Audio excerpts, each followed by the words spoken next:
recording, hide, and share my screen.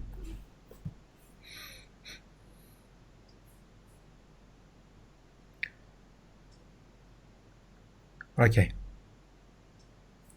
so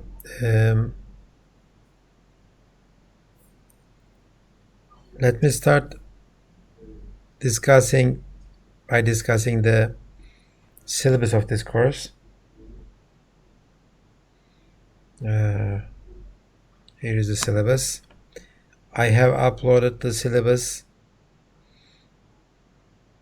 to the Moodle page and the themes page of this course.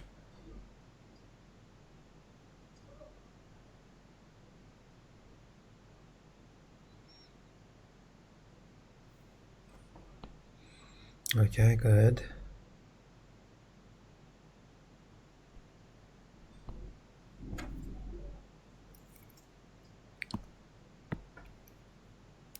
So this is natural language processing. Is my sound coming okay? Is my sound okay?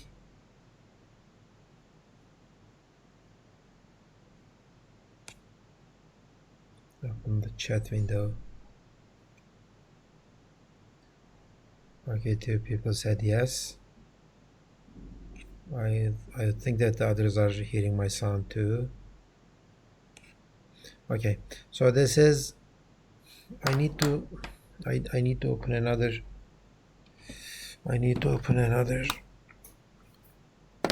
window so that I can hear you. I can see whatever you are typing. Let me wait a little bit. Okay, so do this.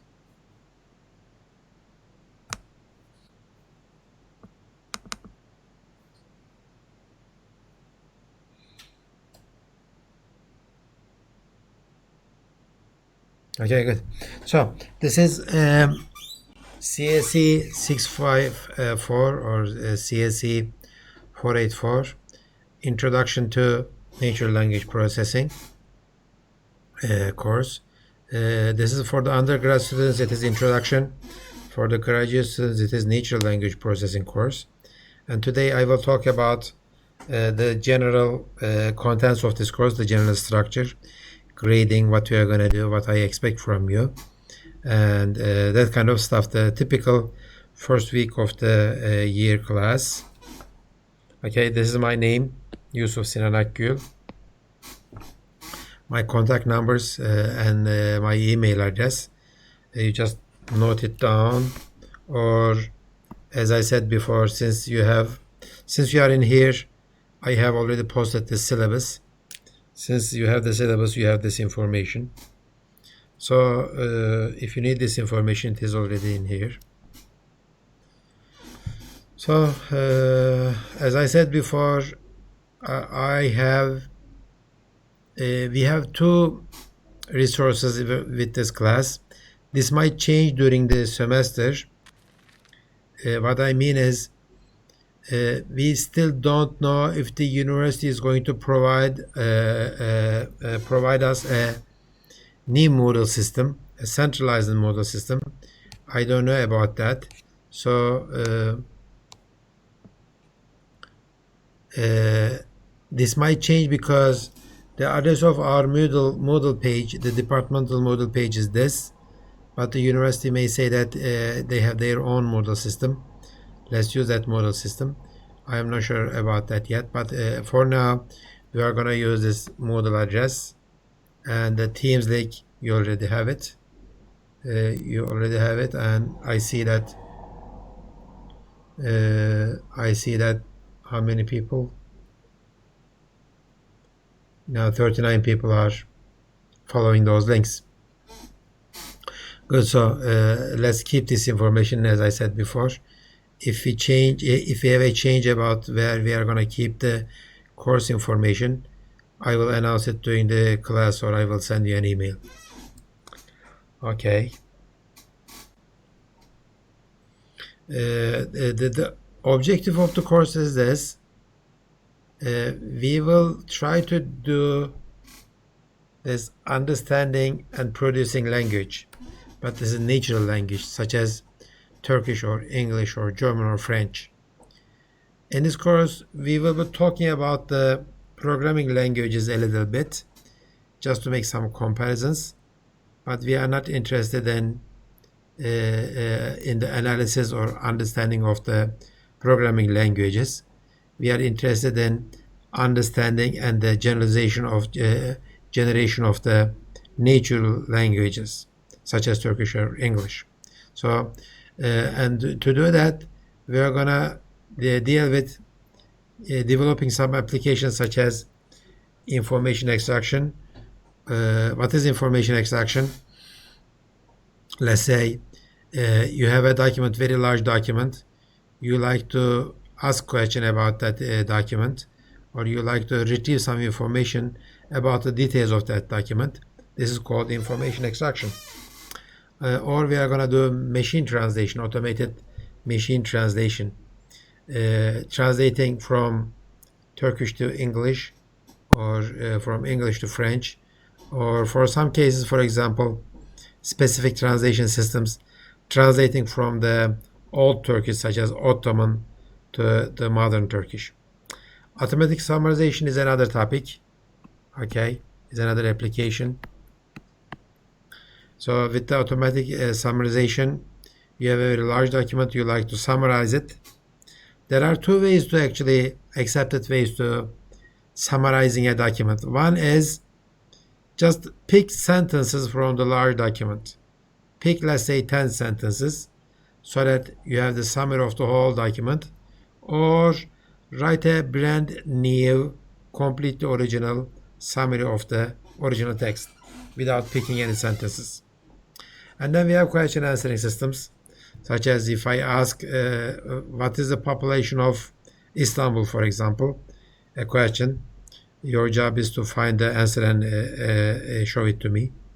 Or sometimes we have interactive dialogue systems. What do I mean by this? Systems such as the ones that you are using with the bank services. For example, if you call a bank, ask them questions such as, why didn't I receive why didn't I receive this month's bill for my credit card, for example? And the automated system gives you an answer. It says that we are not going to send you a bill because you don't have any expenses such as that. Okay, so these five things are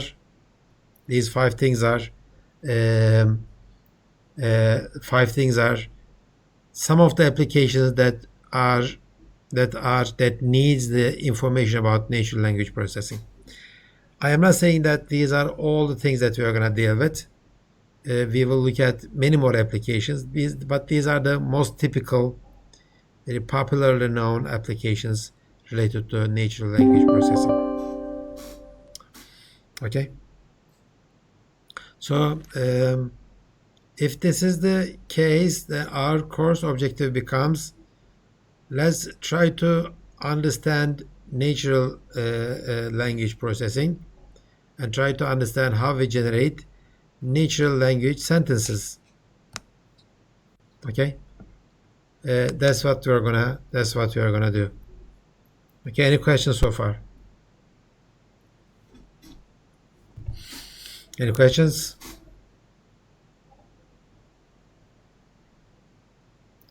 Somebody asked me a question before somebody asked me a question. I will not move.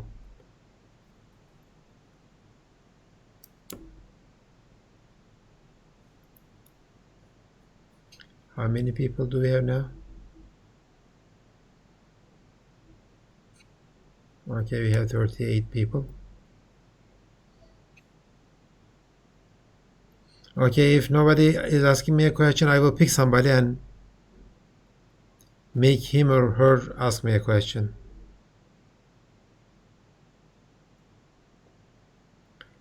Okay, Ubeydullah, ask me a question, Ubeydullah. Ubeydullah Osman Tamer.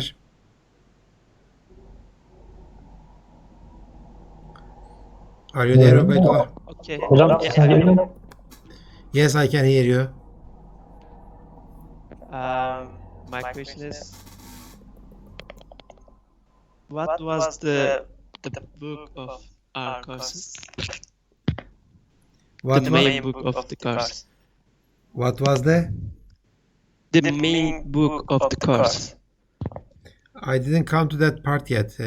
I will tell you in a few minutes. But you're supposed to ask me a question about what I said. About this 5 topic. Yeah, 5 applications or anything about the course objectives. Okay. Actually, I don't have any question about for these topics applications. So you're not interested in any of them? No, I'm interested, but everything is clear. So what is natural language processing for you? How do you define natural language processing? I think it is extracting information from like normal languages such as Turkish, German, French. So you are only saying that the NLP is doing this information extraction? No, not only this, but I think that includes everything like question answering is also some kind of extracting information. Okay. Because first we need to extract some information, then when user asks the questions, we can answer. Okay. So do you have any specific applications in mind to develop at this course, or why are you interested in this course? Do you have any specific reasons to take this course, or you are just taking it because you need an elective? Yeah, I actually interested in. I think I want to work in this area. I can learn more details in these topics. Okay, good. Any other questions? Those are good questions. Can you hear me? Who is talking? Ahmet, are you talking? Yes, I have a question. Okay. Is the general framework of natural language processing same, independent from the language itself, or steps change between Turkish and English? So that's a very good question, actually. I mean, maybe I can change the question a little bit. Is Turkish natural processing different from English natural language processing? Should we learn different techniques for processing different languages? The answer is, in theory, it is no. But in practice, of course, there are many differences between Turkish language processing and English language processing. All the languages, they have to go through the same phases. When you try to analyze Turkish or English, you need to go to same phases. You need to do the morphological analysis and the syntax analysis, semantic analysis, and etc. But for languages like Turkish, morphology is much more important than the syntax. Okay, and you will see what I mean by this. In English, the word structure is so simple. Okay, for example, when you say, like, take this word, systems. Okay, the root of the word is system. Okay, when you make a new addition to this word to the root, okay, suffixes, at most you can do from system. System is a singular noun. When you try to make it, you just make it systems, plural, right? So just two forms, and I cannot think of any other way of changing this word, system and systems. But in Turkish, if you talk about, let's say, the corresponding word system in Turkish, you can make it sistemler, çoğul, okay? You can make it sistemi, sisteme, sistemden, sistemleri. How many kind of different formations can this word have? System. In theory, I can have almost 5,000 different forms. Okay. So the Turkish morphology, that means the study of the word itself, is much more complicated than English morphology. Okay. In some languages, the complex stuff is not with the word, but they are with the sentence structure, or the how the words come together. Okay. But still, morphology is part of analyzing English or Turkish. It is much more difficult for Turkish than English. So the answer to your question is, we are going to use the same tools, but sometimes we are going to spend much more time on doing that kind of analysis for some languages such as Turkish. Okay, that's a good question. Thank you. And the other thing is, nowadays we started using more and more deep learning based stuff. Okay, deep learning based techniques. And for the deep learning based techniques, we don't follow these kind of phases such as morphological analysis and the syntax analysis, semantic analysis, etc. Okay, all we do is just feed information like a regular data, and at the end we get our results back. Okay, so this machine translation topic is a very difficult problem. Okay, nowadays the best translation systems, for example, let's say from English to Spanish. Okay, from English to Spanish, whoever builds the system, most of the time they don't know about Spanish. They don't know the Spanish language. Okay, so all they have is the data. So the machine learning type of systems, or the deep learning type of systems, they don't care what kind of language we are using. They work exactly the same way. So your question for the deep learning systems, it doesn't matter. But for the classical natural language processing systems, of course, there is a difference. So this course is about mostly classical natural language processing techniques. I will not go into the details of deep learning based techniques or the machine learning based techniques a lot. In a way, this is a classical course. Of course, the deep learning based techniques, they work much better, but all they do is take some data such as the characters and produce other characters. And this one is not called natural language processing anymore. Okay, so it is just data processing. So your data is no different than image data or the sensor data. I don't want to do this. I like to go to the details of the natural language processing, the classical ways. That way you're going to learn about the languages. You're going to learn about the techniques that we use about the languages. Okay? Good. Any questions? Okay, so let me move on then. So these are the, so this is Ubeydullah's question. He asked me what is the book. There are a few books. The one that I am going to follow is going to be this one. Okay. Juravsky Speech and Language Processing, version number 3. Okay. That's the 3rd edition.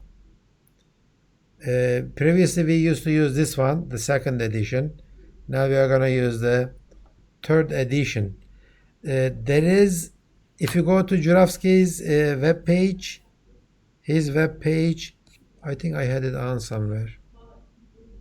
Okay. So these are the Juravsky NLP book, Speech and Language Processing, edition 3. This is his web page, and in his web page he says that I have the one of the late drafts available, okay, as a single PDF. If you like, you can download this book, and we are going to follow this book. let me copy it and let me paste it to this chat section here. Okay, good. Here.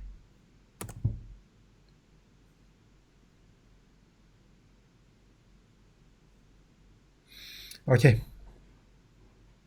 So it looks like somebody asked a question. GPT is a general NLP AI, and AI that does everything about NLP. This five included? Murat, I did not understand what you mean. What is this 5 included?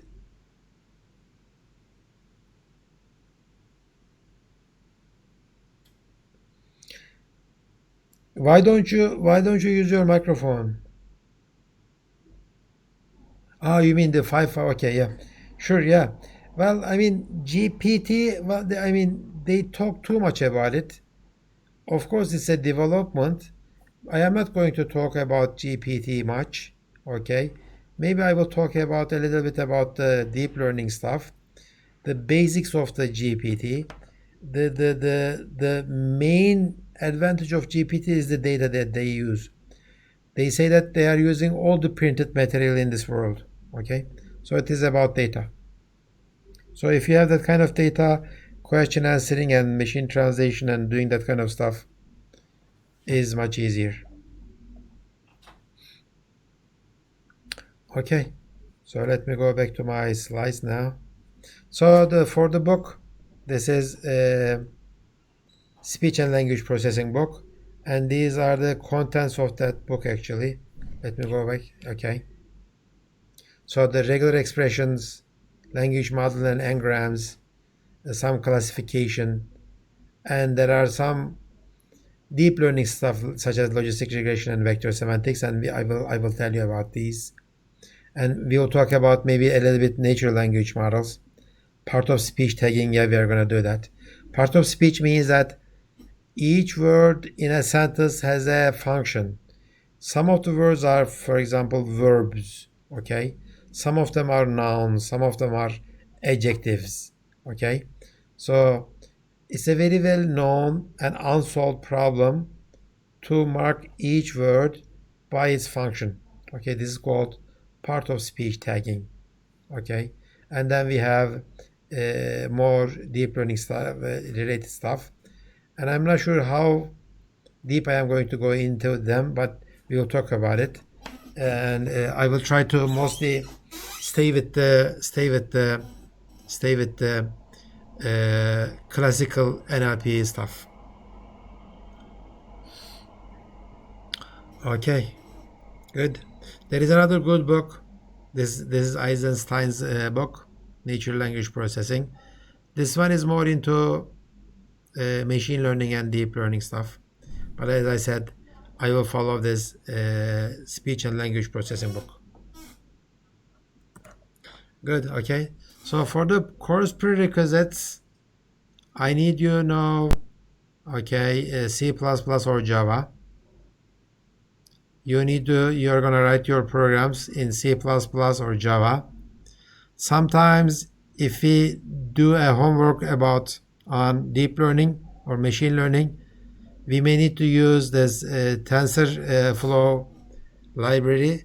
For that one, you may need to use do some Python coding. Okay, so if you do the Python coding, then you're gonna need to know or learn Python. But I am not saying that you need to be proficient in Python. When the time comes, you will learn it yourself. Okay, but if you don't know a very strong programming background, if you don't have a very strong programming background, then you will have serious problems with this course. Okay, good. And these are the grading numbers. As I said, this is approximate because we don't know how we are gonna do the exams clearly yet. They will be online exams, or maybe I will assign you a midterm project. I am not sure still yet. So depending on how the people are performing, I may change these grade percentages a little bit. But generally it will be something like this. For the midterm, I expect it will be around 30%. For the final, for the undergraduate students, okay, it is 40%. For the graduate students, it is 30%. So final is more important for the undergrad students. Homeworks will be again 30%. And I will ask the graduate students, okay, to read some paper and prepare a report, okay, and present that report in a separate class, in a separate lecture. And for that, it will be 10% of this course for the graduate students only, okay, for the graduate students only. We have some rules such as this one. We say that if I assign you 4 homeworks, okay, you need to submit at least 75% of it. That means that you need to submit at least 3 homeworks. Okay? If you submit just 2 homeworks, you're going to fail from this class. You're going to get an A grade from this class if you submit less than 3. Okay, it depends on how many assignments I am going to give you. But usually it will be around 4. Okay? And also the same thing. If you do not prepare your project or paper presentation for the graduate students, you are going to get an A from this course for the graduate students. Okay? Any questions about the grading? Good. If there are no questions, then I will continue. I will post the homeworks on our model page, and on the model page, your time for the deadline for the homework submission will be clearly visible. Okay, and I will not accept any late submissions. If you submit it late, I will deduct 10% of the maximum grade for each day late. After 5 days, though, I will not accept any submissions. Okay? By submission, I mean a submission that should include significant work. Okay? Don't send me empty files, or don't send any files that doesn't make any sense. Don't send your previous homework, for example. Okay? If you do that, I will consider your work as not submitted. And the other thing is that each homework will be demoed by yourself. You will do a demo to me online, your homework, and I ask you about your demo, and I will ask you about your code to do that demo. Okay? Any questions about these rules? I have a question. Okay. Will demos will be at the end of semester or after submissions? Usually after the submissions, I take 1 or 2 weeks, okay, and I will try to do this time in 2 or 3 weeks time. But if we cannot do that, the demos might be at the end of the semester too. Okay, thanks. Especially if we get news about this epidemic situation, if they say that at the end of the semester students may come to the school and do their projects at the school, then I may wait. so that you can do your demos live, face-to-face. Okay. Good. Exam dates. Midterm exam will be the just in the middle of the semester, 7th week. So it means that it is November 16th, Monday, but it is again tentative. It might change a little bit. So in the first or second week of November, I will ask you about the midterm, and we will make it a definite exam date. So it will be either on November 16th or maybe November 23rd, I don't know. So the exact time will be announced. But the final exam will be on the second week of the finals period. I will try to do that. Both of them are, again, tentative. They might change a little bit depending on the situations. Good. Attendance is required. I am taking attendance. Whoever signs in, I am making a note, or maybe starting from next lecture, I will send you a small note saying that, okay, everybody entered their name in this spreadsheet, and when I do that, you will write your name in the spreadsheet, and that will be your attendance. Okay? So attendance is required by the regulation, university regulation, and I will take the attendance, and there are no exceptions for this rule. And it is part of the classwork. You need to attend it. You are responsible from all the subjects covered in the class. If I say something, if I tell you a technique, if I mention a new algorithm during the classes, you are responsible from all that material.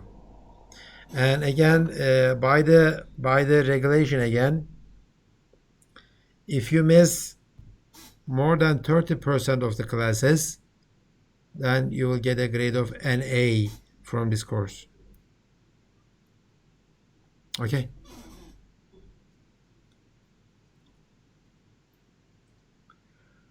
Doğancan has a question. He says that, can you give the evaluation criteria with the homework assignment PDF? I don't know what you mean by that, Doğancan, but whatever is written on the homework, you are supposed to do. I don't want to before I grade those homeworks, okay, I don't want to give any evaluation criteria, because sometimes people say that, okay, it is only 10% or 5%. Why should I care about it? Okay, I am okay with 90. I am going to skip this 10% part, and I will concentrate on the 90% part. It is just 10 points. So I don't want to make people think like that. Every part of the homework is important. You will try to do every part of the homework. I don't want you to think about, okay, this is so light in terms of grading. Why should I care? No, don't think about that. You are supposed to complete the whole homework. Okay? If I see that people are skipping some parts of the homework, I may increase its weight, because for the other people who are doing it, I like to give them more credit, because the others didn't do it, and these people spend some time to make it ready. So I don't think that I'm going to give you one by one, bullet by bullet criteria for each action of your homework. Okay? And sometimes I cannot, while I am designing the homework, I try to think like a student and try to see what parts are difficult, and sometimes it turns out that I am wrong. People are spending much more time to some small detail. It is more difficult for them. So I change the grading so that that part is reflected more in the overall grading. Okay, that's why I don't think that I will give you a point-by-point distribution of the homework for each action. Okay, so this is pretty standard. You should not misrepresent someone else's work as your own. Whatever you are submitting to me, it should be your own, okay, code, your own work, okay? If we see similarities between your submissions, okay, then that's a -100 grade, okay? If two submissions have a very similar line of code, even a single line of code, okay, we may consider it as from the same source, and you may get a grade of -100. So out of 1,000 lines of code, even a single line of code is similar, okay? That means, I mean, of course, it is out of coincidence. Sometimes, I mean, for some code, it is when you say I assign x1, okay, I mean, this could happen many times. I mean, if these two lines are similar, then it is a coincidence, but you know what I mean, okay? So be careful about this. Whatever I assign to you, you are not supposed to get the code from the internet. You are not supposed to get the code from anybody else. Okay? Any questions?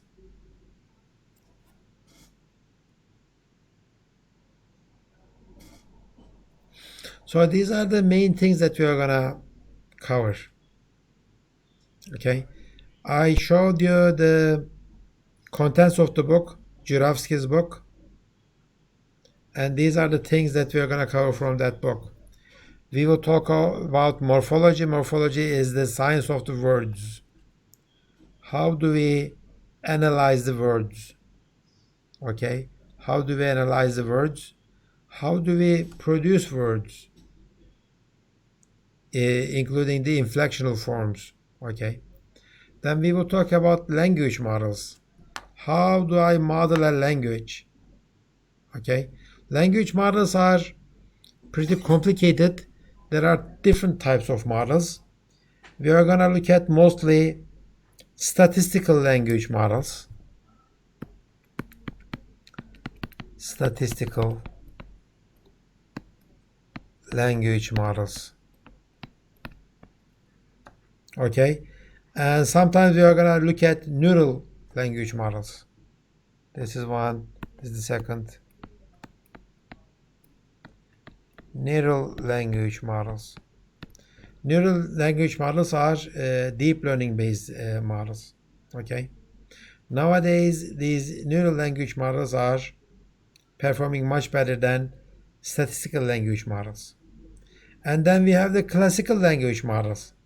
For example, the classical language model says that for English, all the sentences are in the form of subject, verb,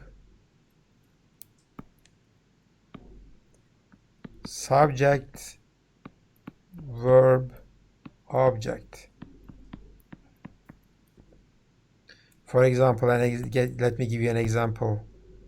I like books. The subject of the whole sentence, verb of the whole sentence, and the object.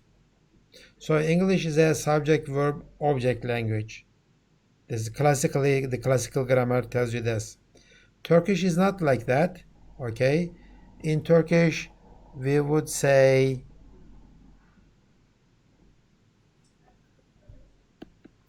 ben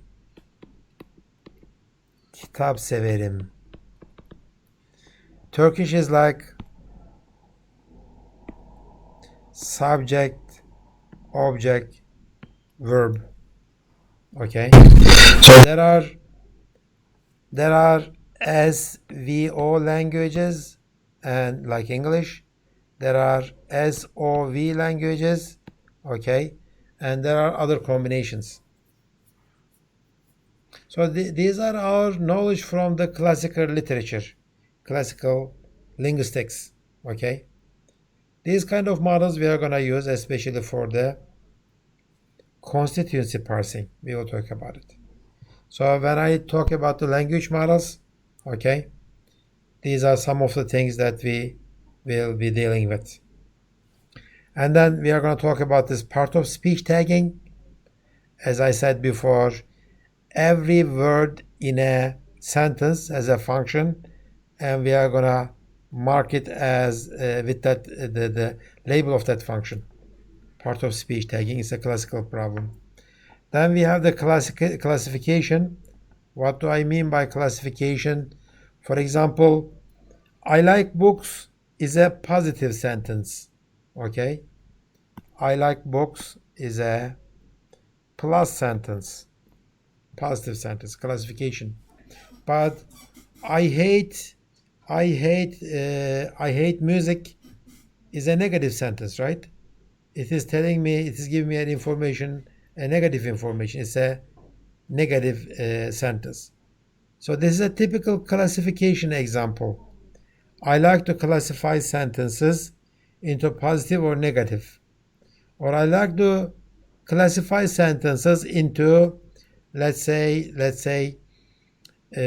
question sentences, information sentences, imperative sentences, etc. Okay, so the classification could be done in many ways, and the whole process of putting a sentence into different classes is called classification.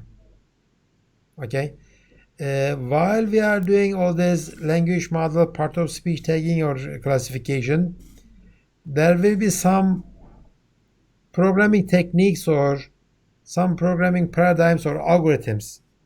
Hidden Markov models are one of these, and when we talk about hidden Markov models, you will see how they are useful for analyzing one-dimensional data. Okay? And then we'll talk about constituency parsing. What do I mean by constituency parsing? Remember this, English is subject, verb, object language. Let me try to do this. This is okay. Let me make it a little bit big, smaller, and move it here. So when I say I like books, but how about this one? I have, the sentence may not be so meaningful, but just for the sake of the example, I have like the books on the table. Period. So how do I analyze this sentence in terms of subject, verb, object thing? Okay. So we use constituency parsing. We say that it is still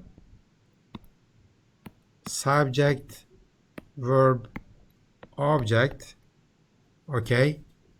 Subject, verb, object. But this object part is a constituency. You put all these words into the same structure, okay, as a single unit, and you call it an object. Again, these two words, have liked, is the word part of the verb part of the sentence. Okay, so of course I am simplifying the whole thing. It is much more complicated than this simple example, but this task of giving a structure to the sentence is called constituency parsing, and we are going to do that. Turkish doesn't like this kind of parsing. English likes it much better. Okay, for English it is much better. For Turkish, it doesn't work very well, because in Turkish you may change the positions of the words in a more flexible way. Instead, Turkish is good with this dependency parsing. Okay. Inside the Turkish is good with the dependency parsing, and we are going to pay more attention to dependency parsing. Then there is this example of co-reference or anaphora co-reference. There was a good example for this one.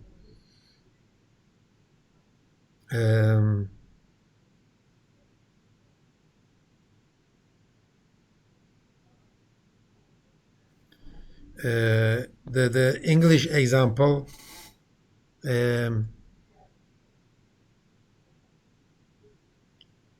what was the good classical example?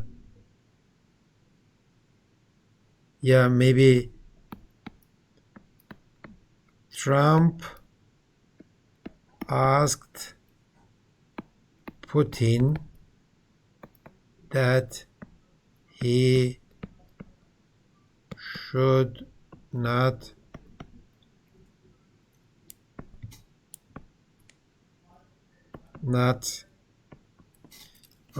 cannot write it. Then that Putin that he should not run for the presidency of Russia. Run for the presidency of Russia. Okay, so the co-reference resolution is this. What he is this? I mean, is this he Putin or Trump? Okay. I mean, do I refer to this one or that one? By looking at the grammar, it could be both, right? But when you make the semantic analysis of the sentence, Trump cannot run for the presidency of Russia, so it should be he, in this case, should be Putin, right? In this case, it should be Putin. So co-reference resolution is an important problem in natural language processing world. And then we have machine translation. We already talked about it, and we have the semantics analysis and etc. Okay, so these are the topics, but whenever we need, we are gonna use more modern deep learning based corresponding methods in this class. Okay, good. Any questions so far? I guess this will be this is the last slide of this syllabus document that I have posted. Any questions? If I don't have a question, I will take a break. Okay, 10 minutes of break. It is 14:24 now. Okay, let's be here at 14:35. Okay, 10 minutes of break.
Sen hocaya sorduk da şöyle bir şey söyledi. Özel öğrenci olarak aldığınız dersin burada direkt sayılacağı belli değil gibi bir şey dedi. Hani alırsınız ama o sayılmayabilir burada dedi. Yaz okulu Biz değil. ama biz size söz verirsek problem olmaz. Hocam Ege Üniversitesi'nde konuştum az önce. Onlar da açılıyor bu dönem. 4 saatlik bir ders olarak. Yani uygulama dersi. Çünkü yüksek. Bir tek Türkçe sıkıntı. Sıkıntı yok. Onu Türkçe dersinize sayarız sizin. Tamam, 99 kredi tamamlamışsınız. 9 olduğunu söylüyorum. Onu anlıyorum da. Anladım. Ben daha var. bana gelirse ben şey derim yani. Hocam soru vermişti. Sekreterin size mi direkt gelmeniz gerekiyor? Buyurun yani alakası. Ben burada karar veren makam değilim. Bana onay sunuyorlar. Ben de siz benim başkanlarına yazıyorum. Benim başkanım geçirdi. Onlar bana sorarlar yani. Ben böyle yapıyorum. Bir de işin sonunda sanırım fakülte gönderiyormuş bizim için belgeleri. Biz hani başvuruda bulunmuyormuşuz. Fakültemiz gönderiyor bize dediler. Doğrudur. Orası. Oraya ilgileniyorum. Doğrudur. Biz sadece başkanlar. Evet. Tamam. Anladım.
Okay, class, let's start.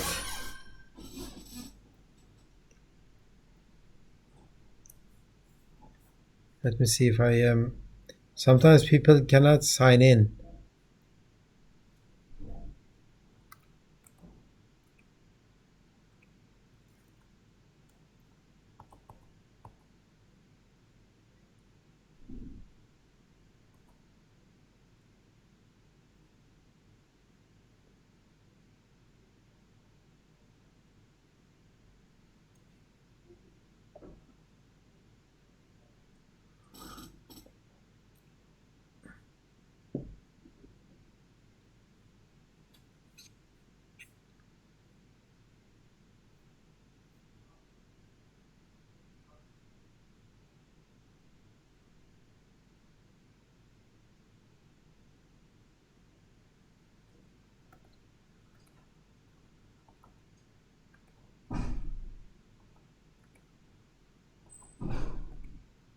Okay, so Nobody's waiting out.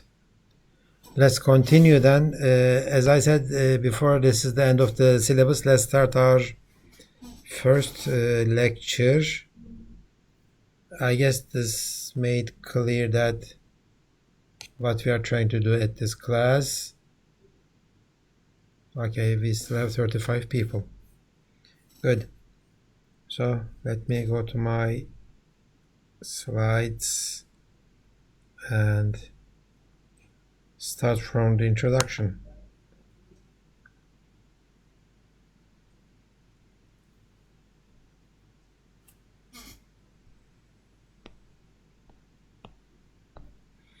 Okay, so we are trying to build interesting, useful applications that involves human languages. Okay, that's basically what we are trying to do with this class, natural language processing class. Of course, while we are doing this, we need to understand what human language is. Of course, I am not saying that we need to understand it thoroughly. Whatever is needed, we try to learn from the human language studies, science, linguistics. Okay, and we are gonna use that knowledge into computational systems. Okay, so at the end we are gonna produce some kind of a computer software, some kind of an algorithm that can work on our computers. Okay, and that working program should perform interesting tasks involving human languages. Okay, so you as a senior year students, of course you can build interesting applications. So what makes an interesting NLP application different from other interesting applications? That's a good question to answer. So how do you differentiate between these applications? An NLP application or a regular application? How would you know the difference? That's the question. Anybody has an answer? How, if I give you an application and ask you a question, is this an NLP application or a regular application? How would you make your decision?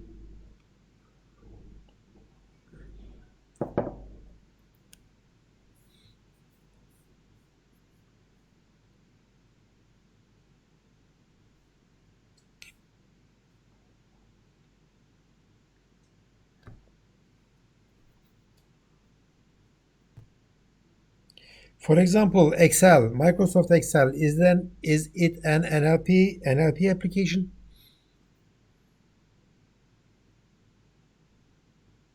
No. Why not? It has nothing to do with natural language. Yes, it has nothing to do with natural language. That's true. How about Microsoft Word? Is it a NLP application? Usually, yes. Why? Because most of the time we type in a language with Word.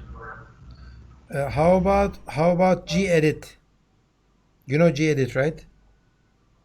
Yes, it's a text editor. It's a word processor. So it's a natural language processing application. So how do you differentiate between the applications? You are saying that if it involves any natural languages, then it is a natural language processing application.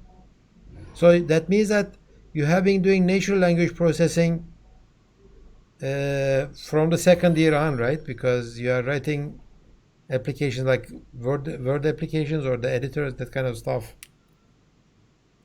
Usually the distinction is not that way. Usually the distinction is, let me go to a few slides further. Okay, and okay. So what makes an application a language processing application? And I said that this my examples was Excel or Microsoft Word, and the book says that how about the Unix command WC, word count. You know word count, WC? Yes. WC is just when you say WC and minus L counts the number of lines, for example. And let me just TXT. It says that in file TXT there are 3 lines. Is this a word processing, natural language processing application, WC? According to Ahmet Yasir, yes. But the definition says otherwise. The definition says that, let me, what happened? Okay, here. Okay. The definition says that if you count the words, okay, what is the option for WC to count words? Minus, let me see. Characters, lines, words, yes, it is W. So when I say this, there are 12 words in it. Okay. So the book says that if WC is counting words, yes, it's a natural language processing application. If it just counts lines or bytes, no, it is not a natural language processing application. Okay. So what is the difference? The difference is this. The definition is word is defined by the language. Okay. Definition of the word is defined by the language. If you know what a word is, and if you program that knowledge into this WC, then WC becomes a natural language processing application. For example, there are some situations that it is not that easy to know what a word is. How about this? Well behaved. Is this a single word or 2 words? Single word. How do you know that? I just know that. And do you know it from your natural language knowledge or what? Yes, I just came across it and it was a single word in context and I got the information from there. In Turkish and in English it might be a little bit different than that kind of stuff. For example, in Turkish we do this kind of stuff. We would say ikinci sınıf, right? But in English we don't use that kind of dot to indicate the order. We say, okay, second class, right? So the meaning of dot is different in Turkish and in English. So my point is, if you code this kind of knowledge into WC, okay, then WC becomes a natural language processing application. If it is not there, if the WC is just counting the spaces between the words, then it is not a natural language processing tool. Okay, so that's the difference. Let me see what is in my text. Text is this. The file text is this. Let me try to modify it so that, okay, let me do this.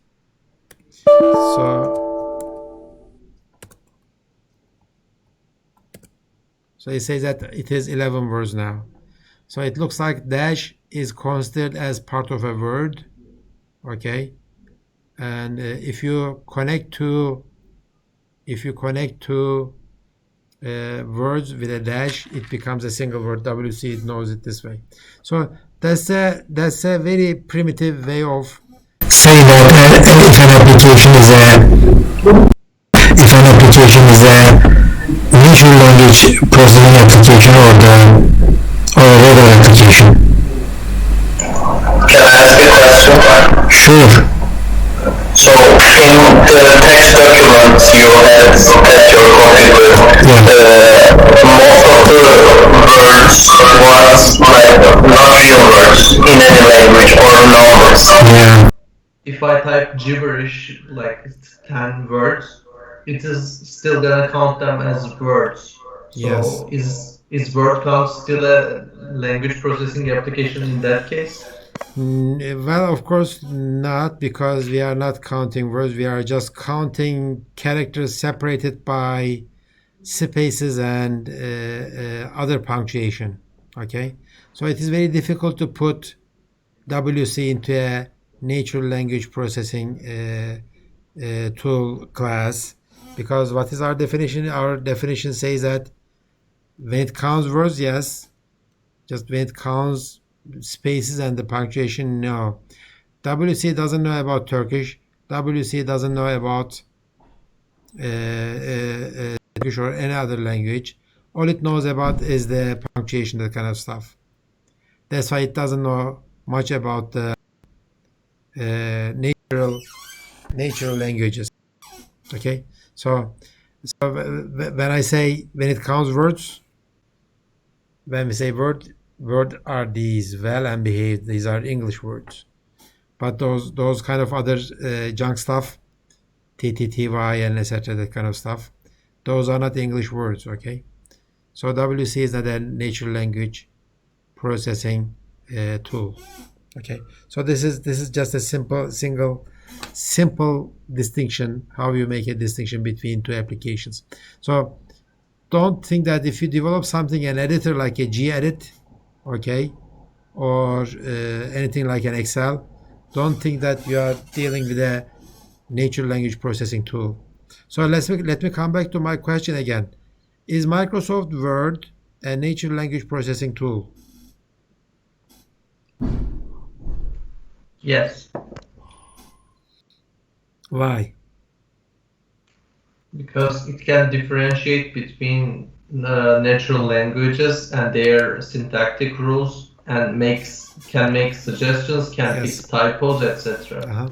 So it knows that it is working on an English document or Turkish document, right? It knows that those are human writable languages, sentences. It knows the rules. It knows what a word is. Okay. If you type the word wrong, it says that this is wrong. There is a spelling error.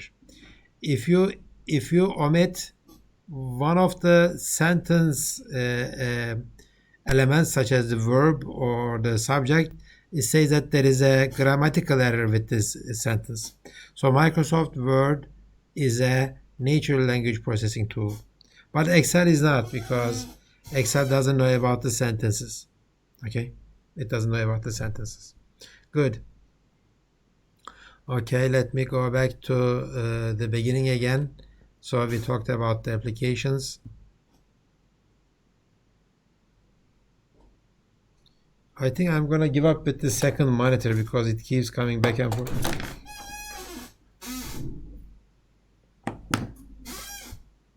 Okay, if you have questions, any questions, just use your microphone, because I cannot read whatever you are writing. Okay. So natural language processing is this, and we have some trends going on for the last 15 years in this natural language processing community. First and second, two trends. Okay. First is this: whatever we write as Turkish or English, we write them on computers. Okay. Nobody uses any pen and pencil, paper writing form anymore. Everything is digitized. Everything is online. Everything is used using some kind of a computer, whether it is your laptop or desktop or the cell phone. It is all digitized. That means that an enormous amount of knowledge is now available in machine readable format, okay, as natural language text. You might say that there is a very large amount of books, written material on paper. They are not digital yet. Google says that no. Google says that I have digitized all the English printed material. Google says that everything is scanned. If it is English, then Google has scanned it. And similar claims are done for the German and the Japanese and those kind of languages. And there is a good progress for the Turkish too. So whatever is written by a human, they are already, we can assume that they are already in machine readable format as natural language text. So that means that we have this kind of data available for us. So it's a natural language. So we should develop natural language processing tools to make better use of that data. That's one thing. The second thing is this. Okay? Whenever we communicate with other humans, we use computers.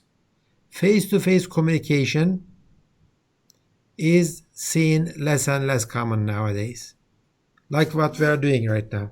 There are how many people in this class? There are now total of, if I count this, there are 35 people listening to this class, okay? And nobody is seeing each other physically. And we are communicating with each other. We are asking questions. We are working on the same problem. Yet we are communicating, okay, using the computers, a computer medium. Whatever we do, computer is monitoring it, right? So that's a very important tendency, very important trend. Our human-to-human communication is mediated by computers. Okay, that means that our communication, whatever I am saying, all the sentences, whatever I am writing, is seen by a computer, and the computer could be used for useful purposes for this. What can the computer say can do? For example, when the computer reads your email, the computer may say that this is a spam. Somebody is trying to sell you something. This is a promotion. Somebody is trying to sell you something. Okay? Or this is a very important email from your instructor. They are trying to set up a new appointment. Okay? Related to this one, the second point here is conversational agents are becoming more and more important. When you make a call to a bank, you cannot talk to a direct operator anymore, a human operator. You are talking to some kind of a computer, and that computer needs to know about the human language. Okay? So why NLP is important? NLP is important because we have these trends. We have very large amount of knowledge, NLP data available for us on a digital format, and human-to-human communication, even human-to-computer communication, can be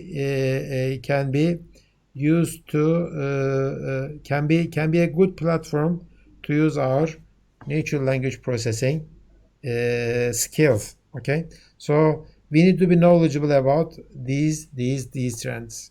So NLP is becoming more and more important. It is very similar to images. Why should I care about image processing or computer vision? Because we know that there are as many cameras as the number of people, maybe more cameras, and each camera is like a eye. It is recording whatever it sees.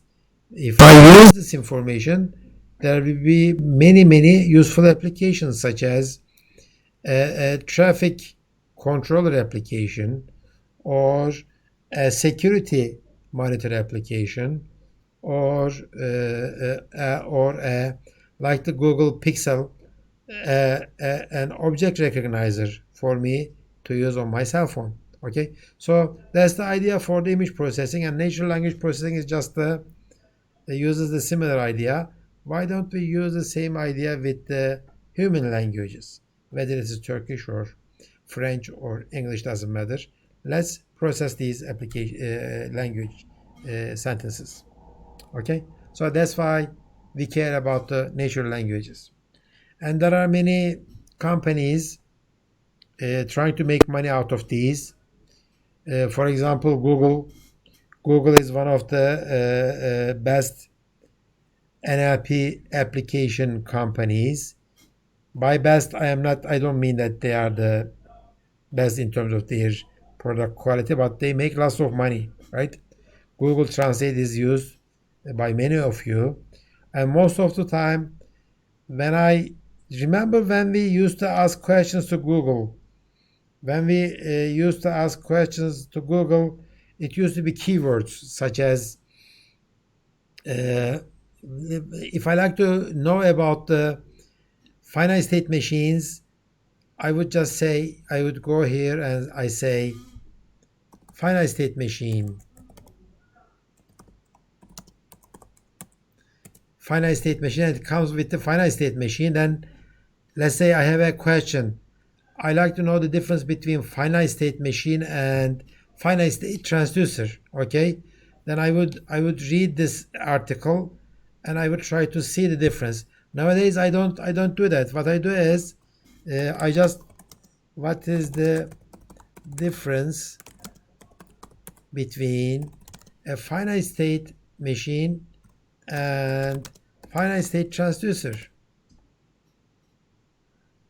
Well, it doesn't find the FST. Yeah, okay, yeah, well, it found it really actually. And FST is more general than finite state automaton. Okay, so it found the answer for me. This wasn't possible maybe 10 years ago. Nowadays, it is much more common because the Google interface, the Google search interface knows about the human languages, Turkish or English, okay? And the same thing with the other companies. Lots of exciting stuff going on. And the reason why this exciting stuff is happening is because computers are getting better at understanding and producing human language. Okay, Google Translate is very good. We know that. Well, I wouldn't use Google Translate to translate my scientific paper from Turkish to English or English to Turkish, but it gives me a good start, okay? I say that I write a paragraph or a complete document in Turkish or in English, and I ask Google to translate it. I know that it is kind of okay. Sometimes it doesn't make any sense. And I go sentence by sentence and make corrections to it, okay? And this way it will be much faster than doing the translation yourself, okay? Question answering, as I asked before, it is very convenient to type stuff like what is the population of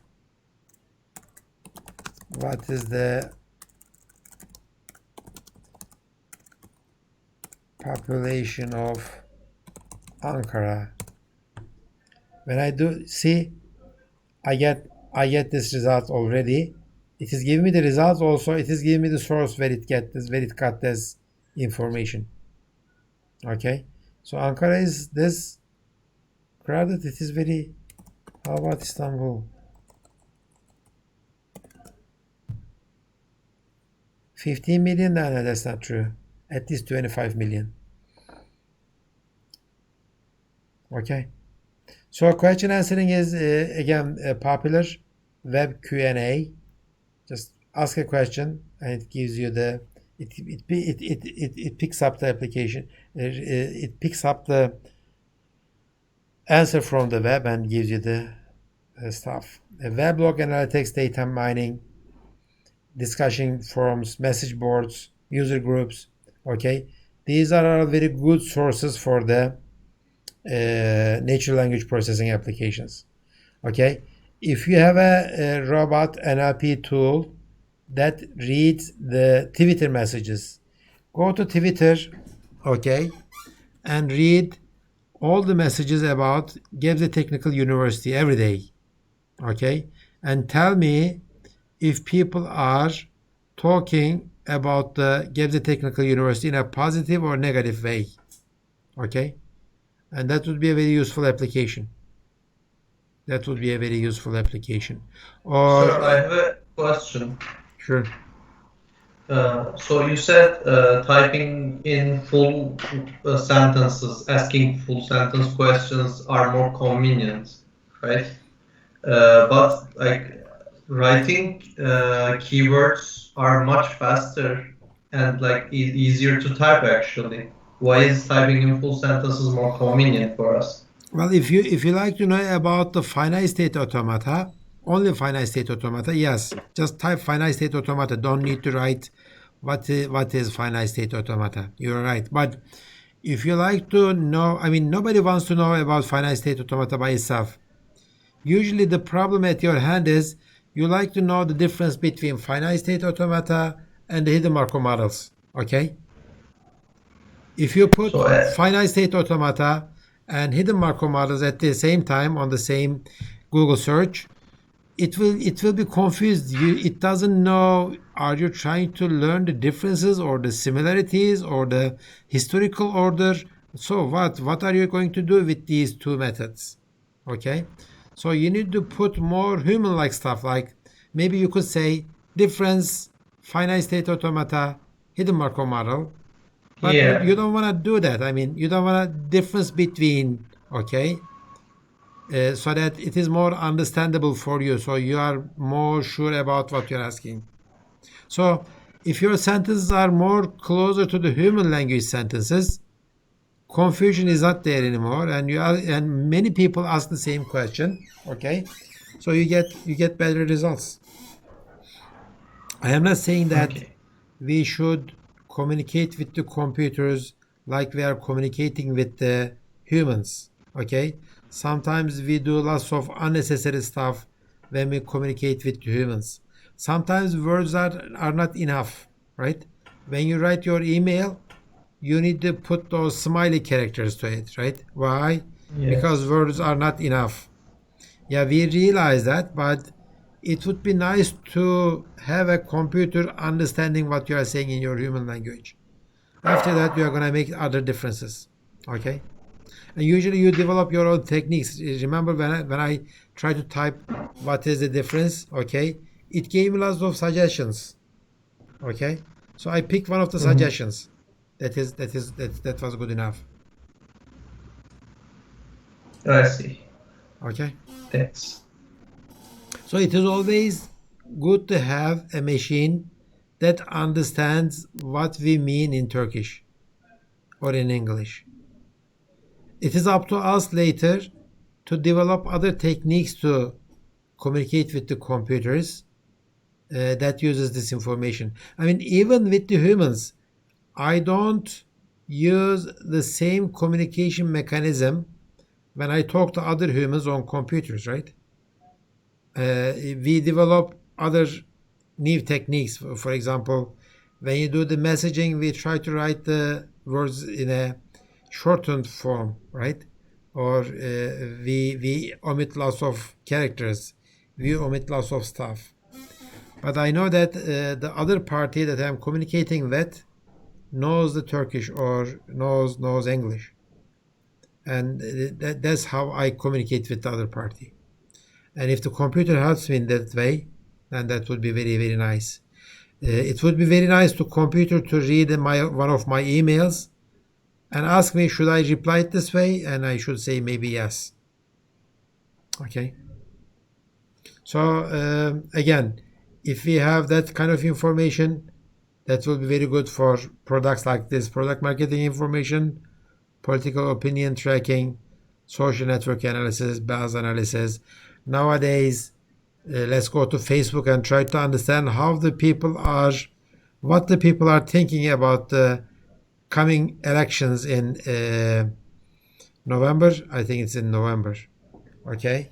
The last time when the elections happened in USA, Facebook said that the reason why Trump is elected is because Facebook knew what people are thinking, and Facebook knew how to manipulate people's thinking. Okay, so these NLP type of applications are becoming very, very important, both in terms of economy, money, products. Also, they are very important in terms of influencing people's political views. Okay, so let's go back to the analysis of the sentences again. What are we going to learn? We are going to start talking about the words. Okay, the words are going to be the first thing that we are going to talk about, and you might think that it is easy. What the words? What would be the complicated stuff about the words? Well, for English it might be easy, especially for the nouns. Especially for the nouns, in inflectional form. When you say book, what kind of inflectional form you have with the book? It could be at most S, books. That's it, right? Can you think of any other suffixes that you can add at the end of book in English? Well, it's a noun. I don't think so. Maybe it's a verb. For the verb, it is more complicated, maybe. Book is both a noun and a verb.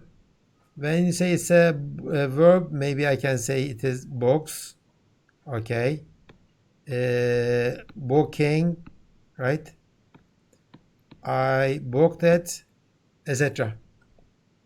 So, for the verb, it is a little bit more complicated, but again, it is not as complicated as Turkish, because for the Turkish, a given noun or verb, I can have thousands of forms, different forms of that word, because morphologically, Turkish like languages are very, very, very, very rich. So they are more complicated in terms of words. Then after that, it is syntax. How should I order my sentences? Okay, how should I order my sentences? Should I say 7 green books, or green 7 books, or 7 books green? Which one? Okay, how should I order my words? Okay, that's the syntax of the language. Then after that, it is the meaning. What is the meaning of this word? Okay, when I say book, how many meanings do you think book has? How many meanings do you think the word book? Just take a guess.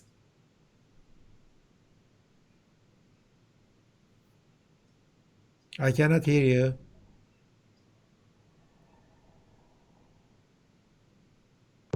Two, maybe? No, I heard you, but I didn't hear a number. 2? 2, just verb and noun? No, at least 20. At least 20. Let me, from Oxford, go there. Okay. Where did I come? I hit this. Let's go to, okay, dictionary.com. Okay. Noun, 2 nouns. Let me see more. There are 21 different meaning of book as a noun. The first one is the kitap book. Okay. The second one is, okay, it's like an e-book. There's a difference, there's an interesting meaning. And the third one is a number of sheets of blank or ruled paper bound together for writing, recording business transactions. So in Turkish, what is this 3? Defter, right? Muhasebe defteri, kind of. Okay. How about number 4? A division of literary work, especially one of the larger divisions. The book of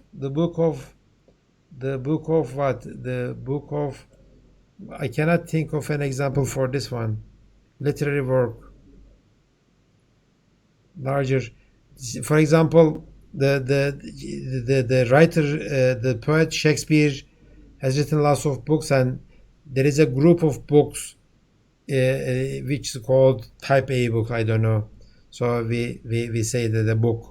Okay. So there are 21 noun forms, and there are how many? Let's see.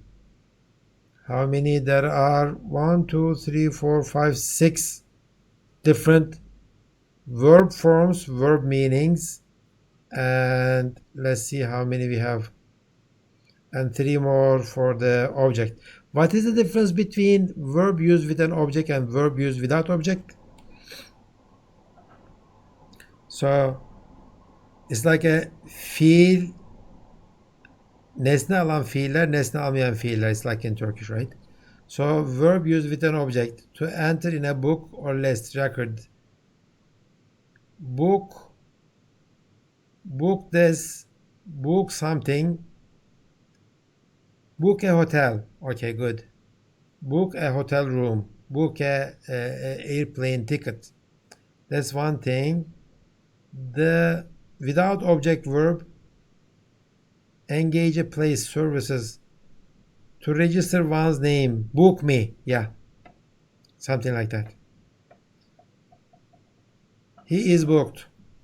Okay, so total of 30 different meanings, including all the verbs and the nouns. So the meaning of this simple 4-letter word depends on what is going around that word, right? So I need a sentence. By looking at the sentence, the position of book, and the other words around book, I make a meaning analysis. Okay, that's called semantics or meaning. Okay, we are going to look at this a lot. Syntax by itself is not enough. Syntax tells you the ordering of the words, okay, but the meaning will tell you the meaning of that word inside that context. And then we have the discourse. Discourse is, okay, if two people are talking, okay, in Turkish or in English, there are some rules that they follow, okay, and those rules change how we talk. And I'm going to give you an example in a few minutes. Okay, I'm going to give you an example in a few minutes, because if somebody asks me a question, I can simply say yes. Okay, I can simply say yes. This is a complete sentence. This kind of a sentence is only acceptable when I'm talking to somebody. Otherwise, it doesn't make any sense. Okay, so we are going to look at each of them, and we will try to develop applications exploiting each major topic. Good. So I talked about this already. Okay, we looked at these big applications, and question answering, conversational agents, summarization is so important, and machine translation. Machine translation is very important too, and it's a very commercially valuable application. Commercially very valuable application. Some people say that, okay, as a question, some people say that in 1 or 2 years, people will not need to know any other languages other than native language. For example, for us in Turkey, Turkish will be enough. If I know Turkish, I can translate anything from English or German or from other languages, and they should be good enough, because the machine translation will work very good. Do you agree with this? That we don't need to learn new languages, natural languages?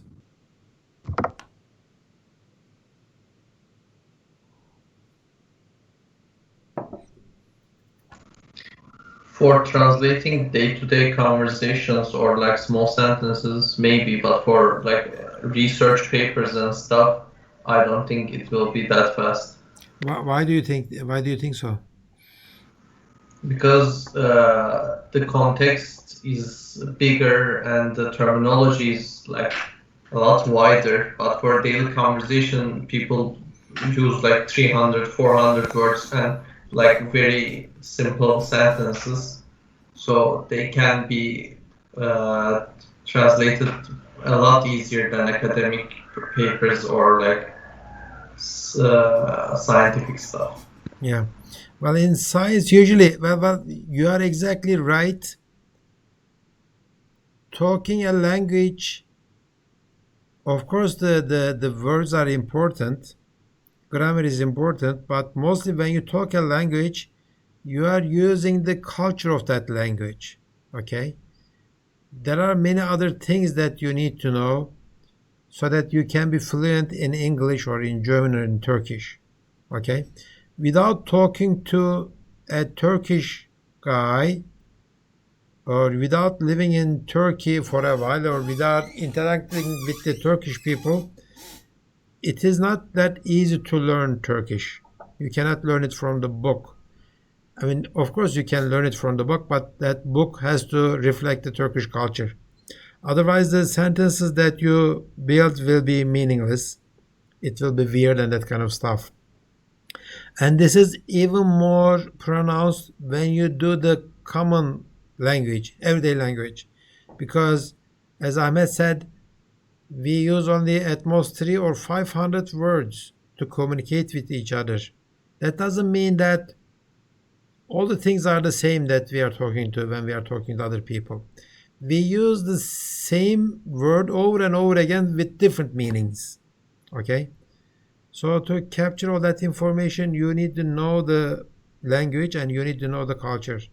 Without knowing the culture, communicating in that language is not that easy. So if you hear that thing again, that person doesn't know any other language other than Turkish or English. Whoever is talking about that language, let's say, okay, that person doesn't know any other language. Okay, he thinks that, okay, just there is a machine and it translates it all for me. No, that's not true. Of course, they are helpful, but you need to understand other people. Language is a form of communication, okay, and it is just one leg of the communication. You need to be on the same page with the other people. To do that, you need to communicate with that people in their language. Okay, so these are the big applications. So let's look at this. Let me show you a movie. Oh, okay. Let me show you this space, the space movie, A Space Odyssey 2001. 2001 A Space Odyssey. I loaded up from YouTube. I hope you can hear the voice. And so this guy, he is the captain of the ship. He is out of the ship and he's coming back. Open the pod bay doors, Hal.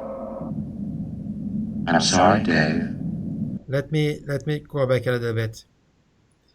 He is coming back from outside. You read me, Hal?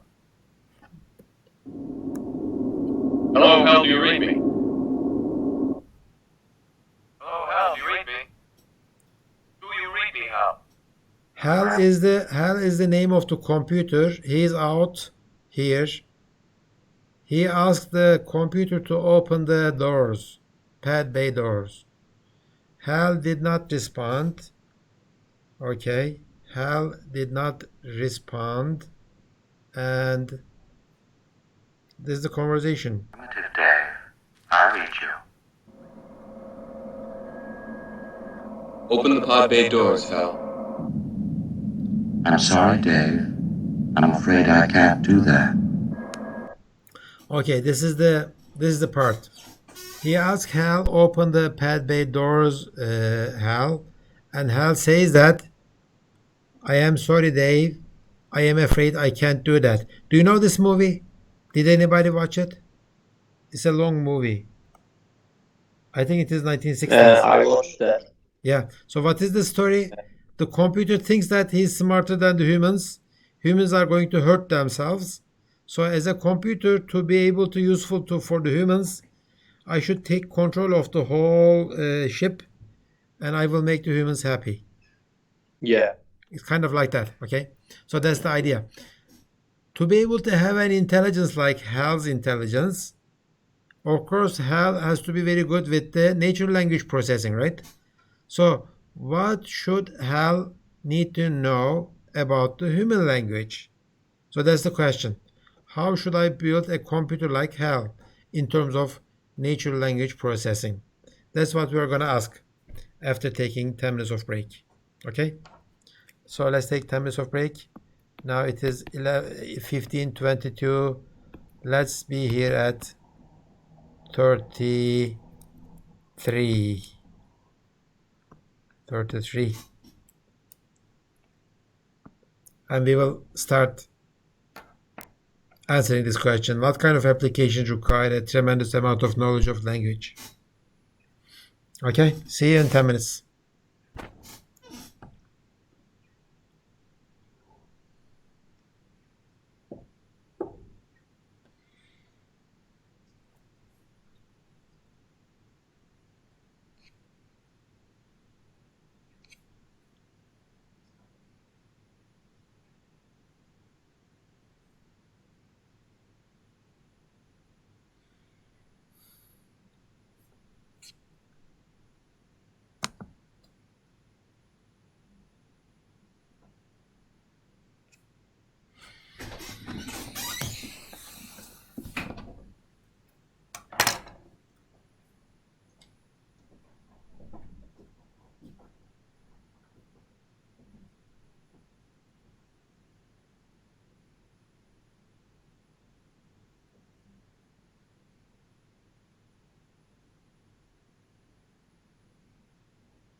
Okay, everybody. So the question is this.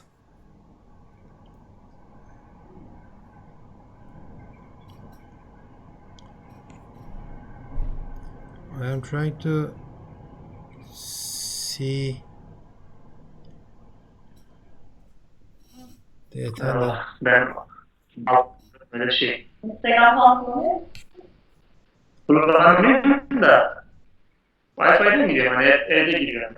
Bir de bunun materyal şey.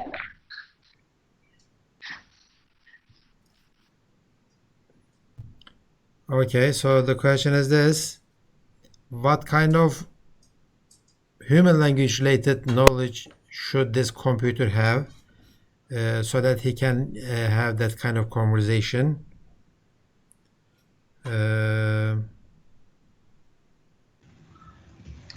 And let me switch. Open the pad bay doors, Hal, and I'm sorry, I'm afraid I can't do that. So the first thing is, of course, speech recognition and synthesis, right?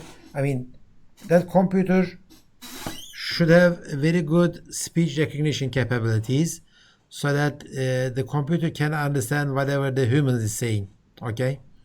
And what else? After the speech recognition, it should have the knowledge of English words. When we say open the pod bay doors, right? So what door means, what bay means, what open means, that computer should have some kind of a knowledge about the words, okay, what they mean. And other than how the words come together. So this is kind of morphology, right? It's kind of morphology. And how the words come together, it is syntax. How the words come together, you will say the pad bay doors, right? You wouldn't say doors pad bay, right? Or you will say open the doors, right? First the verb than the object. You wouldn't say the doors open. So the syntax is important. That computer named Hal should know about the syntax. Word meanings, speech recognition, word meanings, and the syntax. Okay? But then when it produces sentences, of course the sentences should be meaningful. I am sorry. You don't say I sorry am, right? You don't say I afraid am. Okay, these are very syntactically correct sentences. I am sorry, Dave. I am afraid I can't do that. Okay, this is a very good sentence, but when you are producing that sentence, you are in a dialogue. You are talking to somebody. Okay, when you are talking to somebody, you need to obey the rules of conversation, dialogue. Okay, in English, you always have to be, when you are talking to somebody, polite. Okay, it is polite to respond even if you are planning to kill someone. Hal is trying to kill Dave. But when you are responding, you need to be polite. Okay? How polite are we? I am saying, I am sorry, Dave. Do you think Hal is sorry? No, the computer is not sorry. It says that I am afraid I can't. Do you think Hal cannot open the doors? Of course he can. Okay? Of course Hal can open the doors, but it says that I am afraid. He is neither afraid nor he is not able to open the doors. But this is how the language works. Okay? When that computer says that I am sorry, Dave, I am afraid I can't do that, we know that that computer is not sorry, the computer is not afraid, and the computer is well able to open that door, right? We all know that. But the human language requires it requires that computer to produce this sentence, especially English. Just translate this sentence to Turkish. Somebody translate this sentence to Turkish.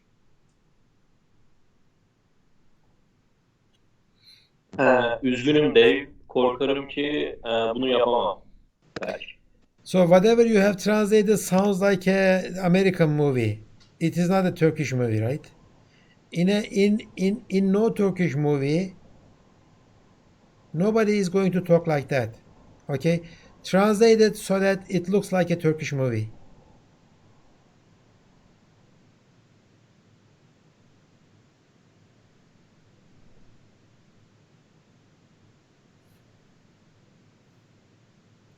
When I say, let's say my name is Davut, Dave is Davut, right? Kapıyı aç bilgisayar. What would you say? What would the bilgisayar say? Kapıyı açamam diyebiliriz. Olmaz Davut. Olmaz Kusura Davut. bak, kapıyı açamam tarzı bir şey de olabilir belki. So say it again. Olmaz Davut, açamam. Something like that, right? So you don't translate exactly the way, because otherwise it sounds funny. That's why when I watch the Turkish translations of these movies, whatever they are Turkish, they are talking in Turkish, it sounds funny. Dave, korkarım, üzgünüm Dave. Sanırım korkarım kapıyı açamayacağım. What do you mean? Why are you afraid? Why are you? So in Turkish it doesn't fit it like that, but for English, dialogue requires you to behave that way. You need to be polite. You don't say, I am going to kill you. You don't say, you don't even, I mean, the computer doesn't have to respond, right? You just don't open the door, right? And let him die outside. But being a natural language processing computer, it needs to respond and it needs to be polite. That's dialogue. So morphology, syntax, and semantics, the meaning, okay? So the door has a lot of meaning. I am sure when I look at the meaning of the door with the dictionary, I will get at least 10 meanings. Okay. I'm going to choose the correct one. So that's the semantics. Even the semantics analysis is not enough. I need to do this dialogue analysis, pragmatics and dialogue. Okay, discourse. And these are the things that the natural language processing or natural language generation tools has to follow. Okay. So go back to the question again. In an intelligent computer that does the NLP, natural language processing and natural language generation, what do we need to know? Of course, we need to know about the speech recognition and synthesis, morphology, syntax, semantics, dialogue and discourse. Okay, the manners. The manners come from the culture again. It comes from the culture. Okay, it is not coincidence that you cannot read a very badly translated book from a book translated from English to Turkish, but the translation is very, very bad. Whoever has translated it, he did not understand the book. You cannot read that book. It is difficult to read it because you don't understand what's meaning. Okay? So the better translations always happen this way. Somebody reads the book, okay? That person understands the book, and after that, they translate it. Just a minute, I need to take this call. Sorry.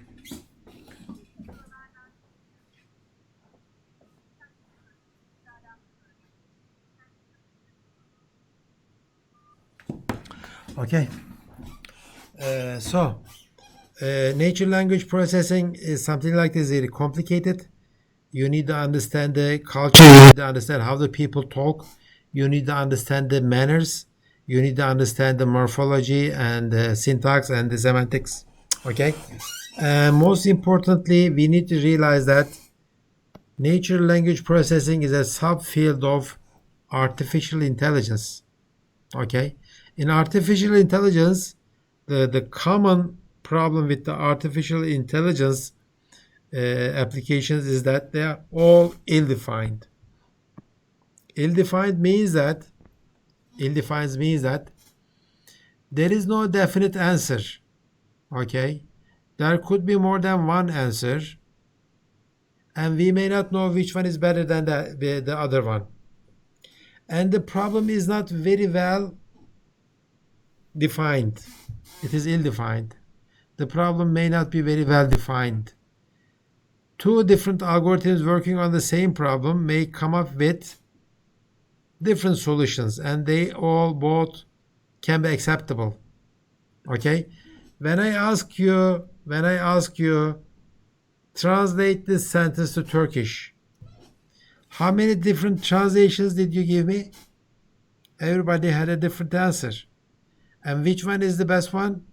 I don't have a preference between them. They are all okay because you guys are all fluent Turkish speakers. Whatever you are translating is okay. Okay? How can you say that there are 20 different answers to the same question? That happens with the ill-defined problems. Okay? So we don't often come up with the exact solution and algorithms to solve that problem. And we will never know which answer is the best. Okay? We will never know which translation is the best translation of the English novel Harry Potter. I don't know. I mean, maybe there are a few more translations than I know. Maybe some of them are better than the other one. I don't know. Some people like it better than the other one. Okay, so all the artificial intelligence problems, they show this property. They are all ill-defined. There is no single answer to these questions. There is no single algorithm that can do better than anything other than itself. These are the ill-defined problems, and we are going to see results of this ill-definedness in many places with the natural language processing. Okay. But that doesn't mean that since our problem is ill-defined, that doesn't mean that we are going to stop and we are not going to talk about NLP. No. Still, we need to build applications that uses the natural language processing tools, that uses the natural language processing algorithms. Okay. So we can't let either of those facts get in the way of making progress. Okay. So in this course, this is what we are going to be doing most of the time. I will tell you either some linguistic topics, okay, the science of linguistics, dil bilim in Turkish. I will be telling you either morphology, syntax, or discourse. Some of them are you already know. So this part has very little to do with computers. Okay, it's linguistics. It is dil bilim in Turkish. Okay, either I will be talking about this in terms of English or Turkish. Those are the two languages that I am more comfortable with. Okay, or we will be talking about more formal systems like the theory of context-free grammars, or regular languages, or hidden Markov models, or dynamic programming. Okay, so the second part has something to do with the theory and the computer programming of the theory. Okay, and we will talk about these, and then we will be talking about the applications. So ideas from the linguistic topics, ideas from the formal systems, they come together, and now we say that I have built a machine translation system, or I have built an information extraction system. Okay, so most of our time will be spent on these topics. Okay, at the beginning we will be mostly talking about these linguistics topics most of the time.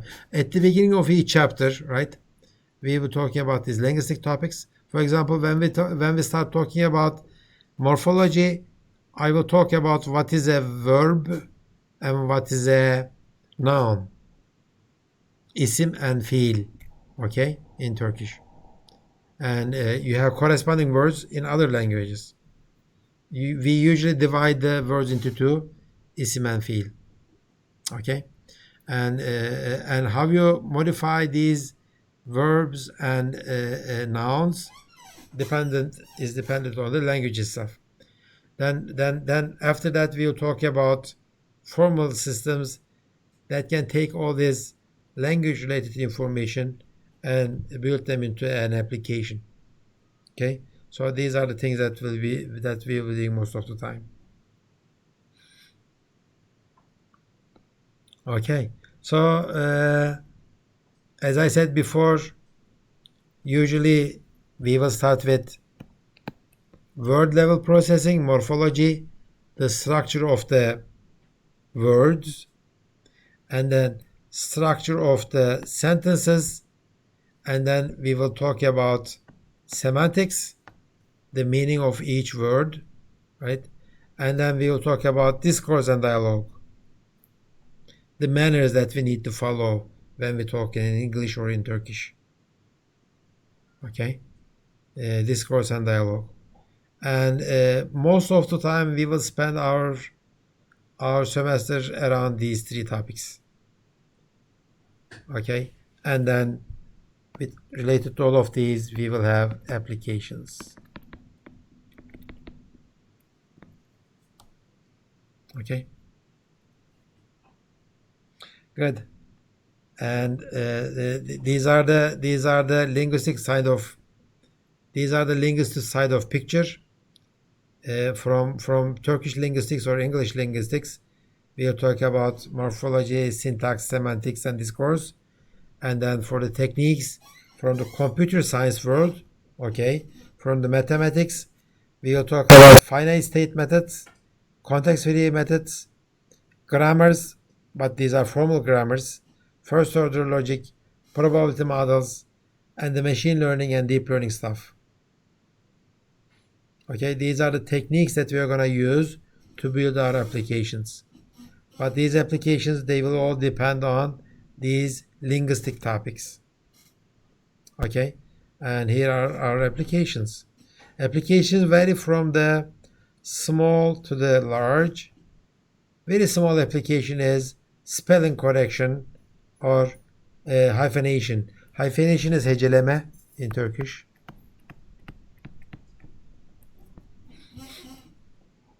Okay, these are very small applications.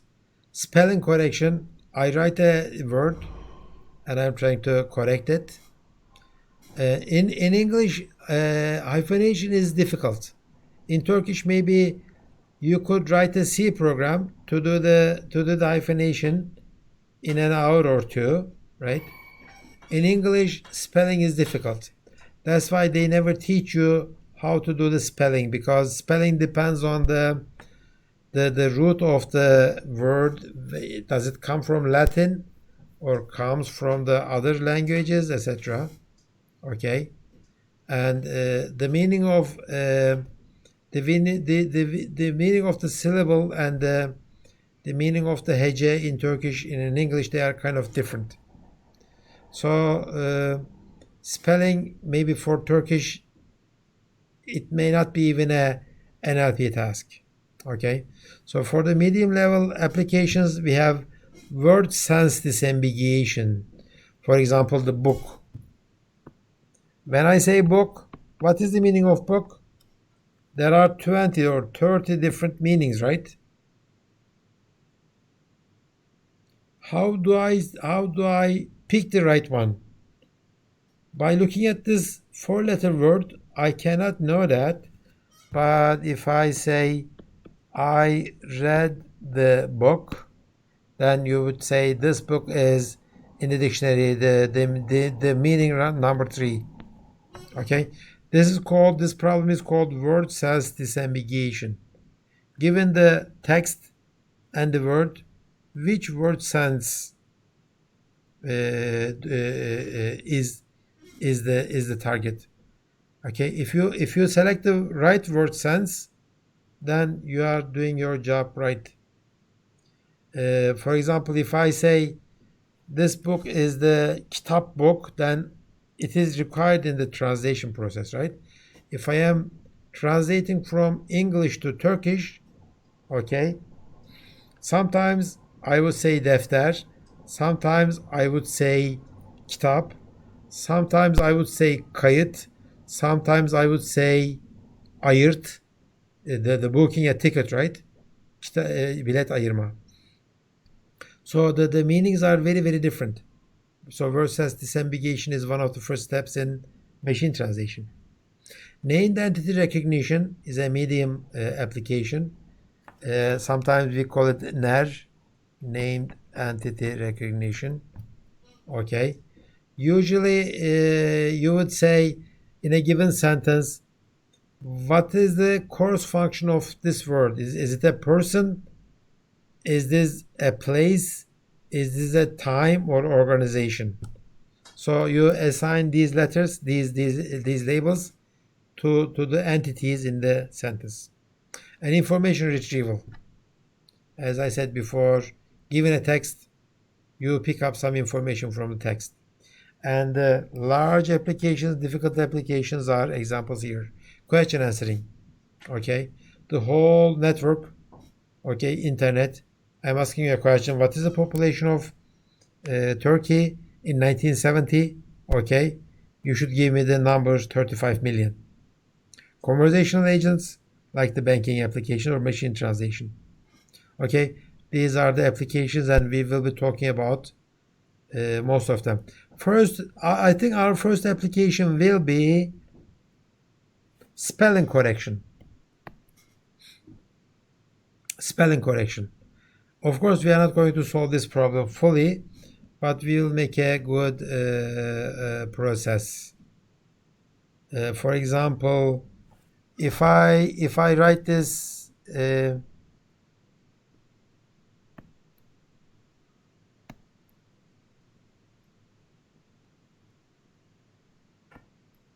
okay, If I say OLDM in Turkish, it's a spelling error, right? Oldum. What do you think I am trying to write? It's a misspelled word. What is the correct word for this one? What would you suggest for correcting this spelling error? Oldu. Oldum. Maybe, right? It's just oldum for, maybe it is oldum, right?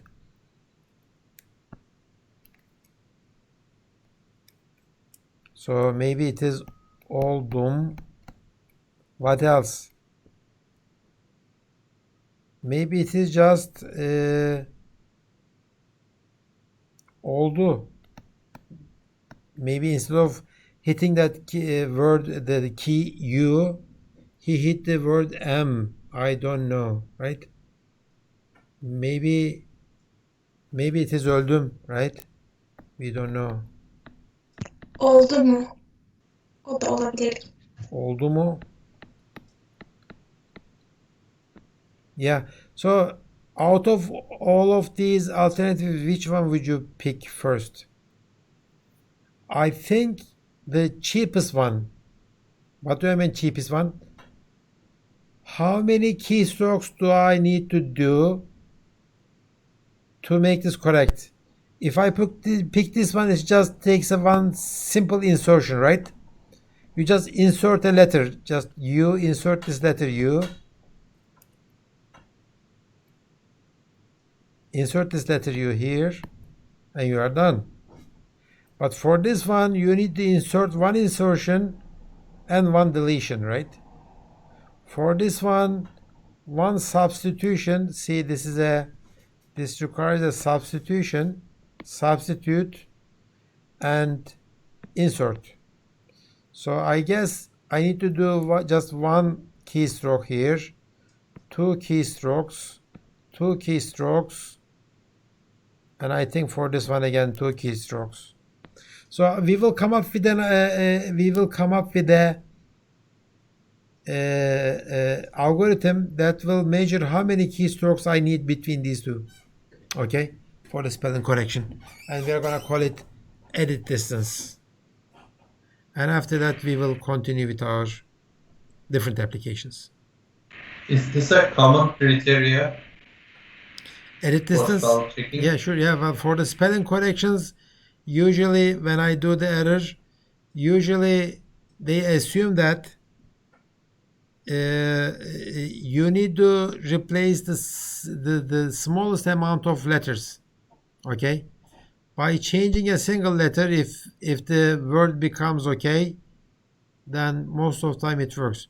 But to make it more intelligent, sometimes instead of picking this one, sometimes you would pick this one, because if there is a question mark at the end of the sentence, then maybe this is a better solution, even though it will take two keystrokes, right? So, but if you are just looking at a single word, then the number of substitutions, insertions, and deletions is the measure that you need to make so that you minimize them. Okay, good. So we will come to the others later. Okay, categories of the knowledge. What kind of knowledge should I have? Okay, from the linguistics. Again, phonology is the science of the letters, science of the phonemes, science of the sounds. Okay, that's the phonology. We will not pay much attention to phonology because this is digitized and computer readable format text, and we are going to work on text. But for morphology, syntax, semantics, pragmatics, and discourse are the topics that we are going to deal more with, and we are gonna see more of them. For now, for pragmatics and discourse is the same thing. Remember the HAL example? Pragmatics is the manners, how you behave in the society, how you talk in the society. Okay? You don't talk to me like you are talking to one of your friends, right? The manager requires that you talk in a certain way to your instructor. And I will talk to you like I am talking to one of my colleagues in this department. And discourse, again, discourse is different. If I am in a conversation, my sentences that I pick to converse with you is different. And we have talked about these. Again, we will come back to these later and we will talk more about those. Okay? So this part is important, ambiguity. Ambiguity in Turkish, maybe we could say muğlaklık. Remember we said that there is no definite answer for these NLP questions.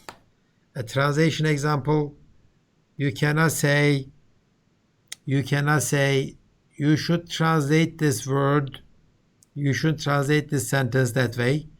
There is no single best answer. Okay, most of the time there is this ambiguity, there is this muğlaklık. Okay, computational linguists are obsessed with ambiguity because in all of NLP problems and in all of artificial intelligence problems, there is some kind of an ambiguity.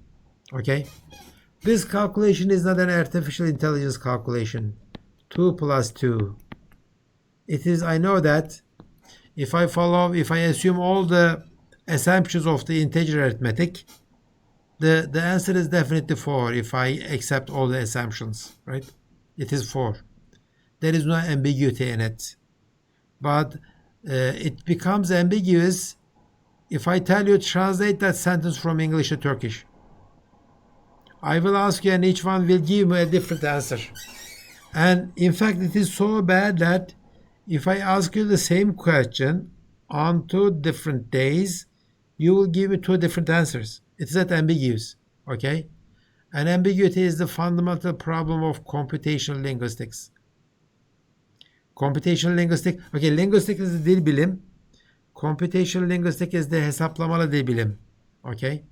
Somebody knows the language very well, its theory and everything, and it is applying all that theory to the computers, algorithms, models, okay? And resolving ambiguity is a crucial goal. When I see this word, book, which meaning of that word is meant, I need to know, okay? So that's that there is an ambiguity here. And unfortunately, we will never solve the ambiguity problem 100%, but we will try to make as good as possible. Okay, we will try our best.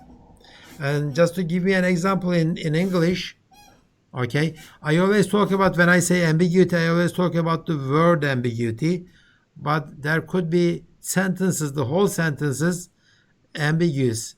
For example, this sentence, I made her duck. Okay, just translate this sentence from English to Turkish. Just tell me something, I will write it.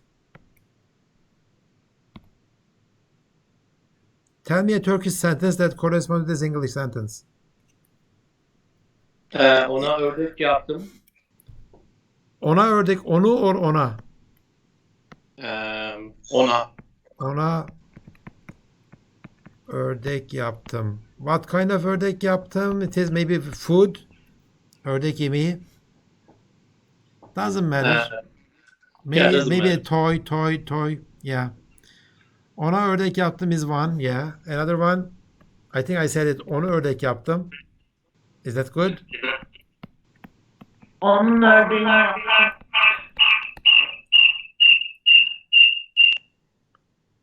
I think Aynur said onun ördeğini yaptım.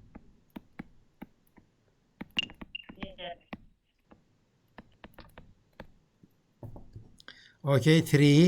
It says that find at least 5 meanings. There could be more, but let's see your 5. Ona ördek yaptım, onu ördek yaptım, onun ördeğini. This is the nicest thing about teaching this class in English and knowing that all you guys know Turkish, because you cannot, different meanings, you cannot translate the sentence as it is. You need to pick the meaning first, then you translate it. That's why you cannot you cannot translate a book without understanding it. If you translate it, nobody's going to understand because it is not meaningful. Okay, let me have another meaning. Ona ördek yaptım, ona ördek yaptım, onun ördeğini yaptım. If duck is a verb in the sentence, Yeah. it can be onun eğilmesini sağladım, onu eğilttirdim. Onu Çömelttim. tusturdum, tusturdum. Yes. Tusturdum. Is there such a sentence in Turkish? Onu tusturdum. Yeah, duck means yeah, ducking your head. Onu tusturdum. Yeah. Yeah, I throw something at her and I made her duck. What else?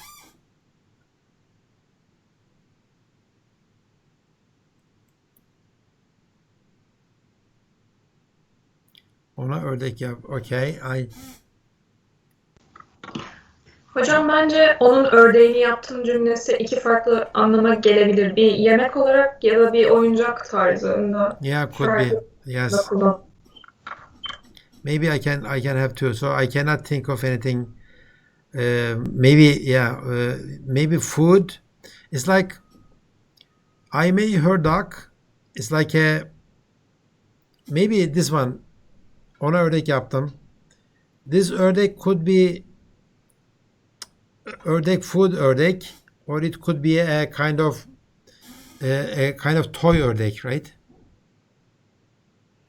The first meaning is a food ördek so that she can eat. Second one is a toy ördek so that she can play. Okay, I guess these are the explanations of those 5 sentences. I cooked waterfall for her benefit to eat. I cooked waterfall belonging. Oh, okay. So this one says that one is for to eat. One is for I made her duck so that she can take it to the school. You understand it? One is to eat. The other one is it could be a still food, but she's not going to eat it. She is supposed to make duck, but I made her duck. Okay, so I created the plastic duck she owns. You know her duck? She has a duck, right? She has a duck toy. I made her duck. That's the meaning. So I guess I think we found 2 here and 2 there. We found more than these. And this one is onu ördek yaptım. Tusturdum, etc. Okay, so this is called ambiguity, and again, this ambiguity is caused because we are using natural language processing.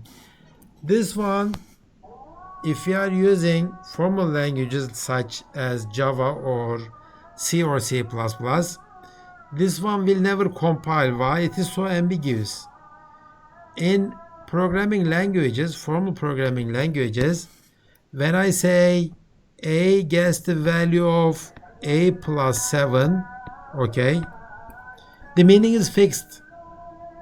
It does not depend on the compiler, okay? If a is an integer, the meaning of this plus is integer addition, and the meaning of this assignment is the integer assignment. If a is a string a, okay, the meaning of this plus is integer catenation. Okay, before that I need to convert this 7 from integer to string, and this is an integer assignment. Okay, but whatever compiler you use, all the compilers should produce exactly the same code. So there is no ambiguity in formal programming languages. But in human languages, there should be ambiguity. There is no way to avoid this. Okay?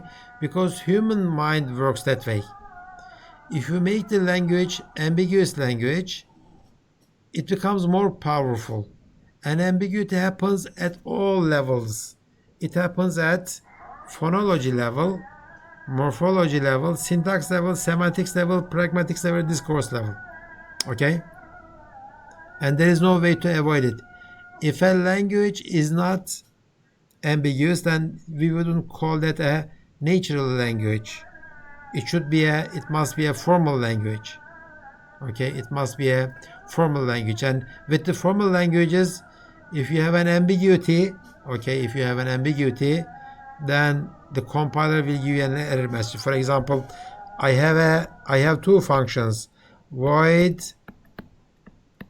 double, okay, void float. When I make this function call, which one would it call? You would get an error message saying that there is an ambiguity here. Do you mean this one or that one?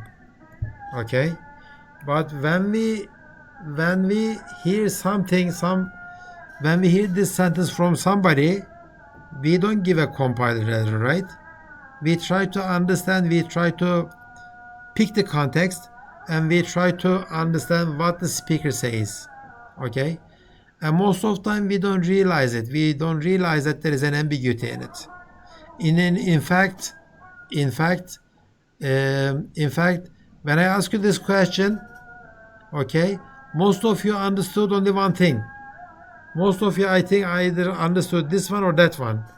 When I told you that there are other meanings, then you had a difficult time to find those meanings, right? So the human beings get rid of this ambiguity in a way that is kind of transparent, and sometimes we get it wrong. Okay, sometimes we get it wrong. And ambiguity can happen at any level. And let's look at the types of ambiguities here. For example, it says that ambiguity is pervasive. Okay. Lexical category. Duck could be either noun or verb. If we take duck as a noun, then it is either, this one is noun, verb, and noun, right? So 4 of them will be noun and 1 of them will be verb. Okay, so it's a lexical category. Lexical category, we did not talk about that yet, but noun, verb, and etc. Okay. What else? Even if it's a verb or noun, there are still problems. For example, her. Okay, her could be either possessive, that is of her duck, or dative. Okay, that means maybe, for example, this is iyilik hali onun ördeği, iyilik hali, or dative ona, hali, right? Hali. So in English, I guess, which one would I eliminate it if I say I made his duck? When instead of saying I made her duck, can I say I made his duck? When I say I made his duck, which one goes away?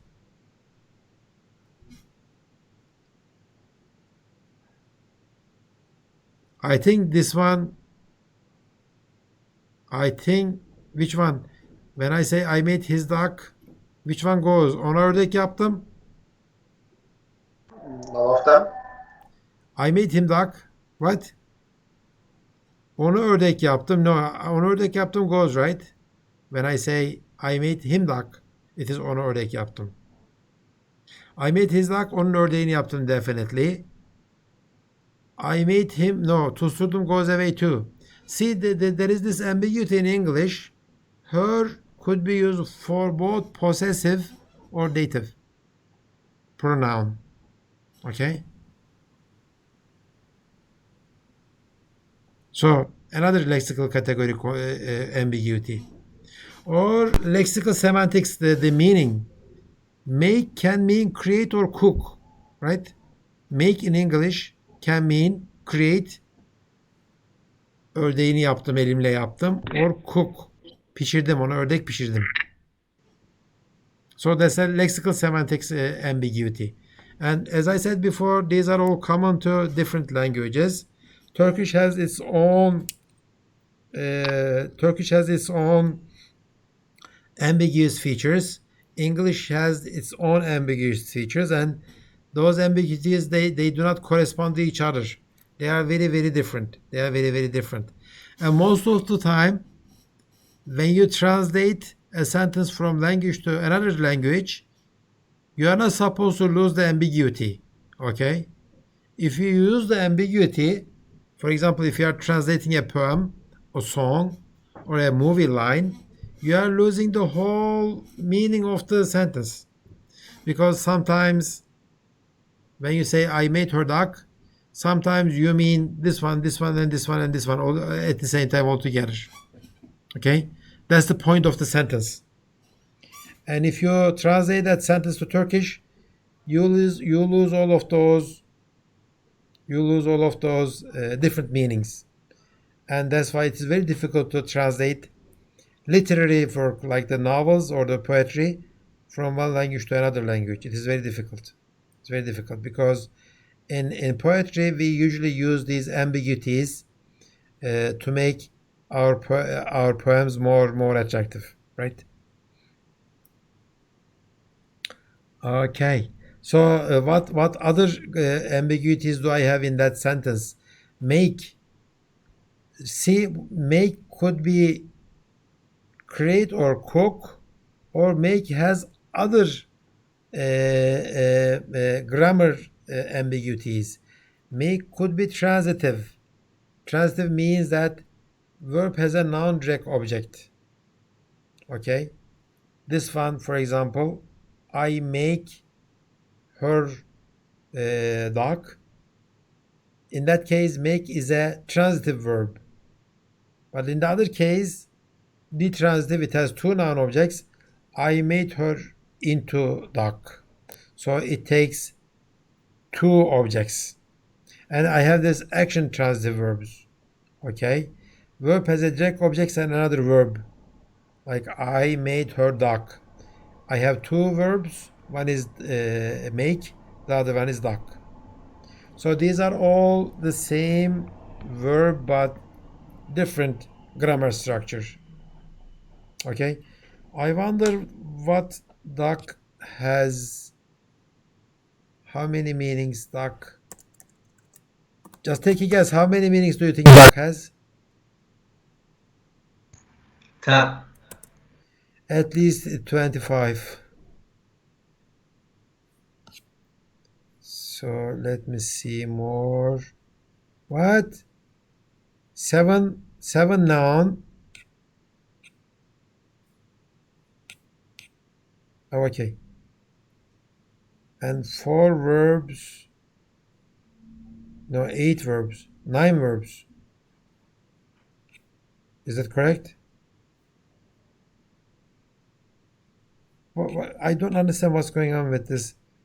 This dictionary is not good. What else? The Webster is better?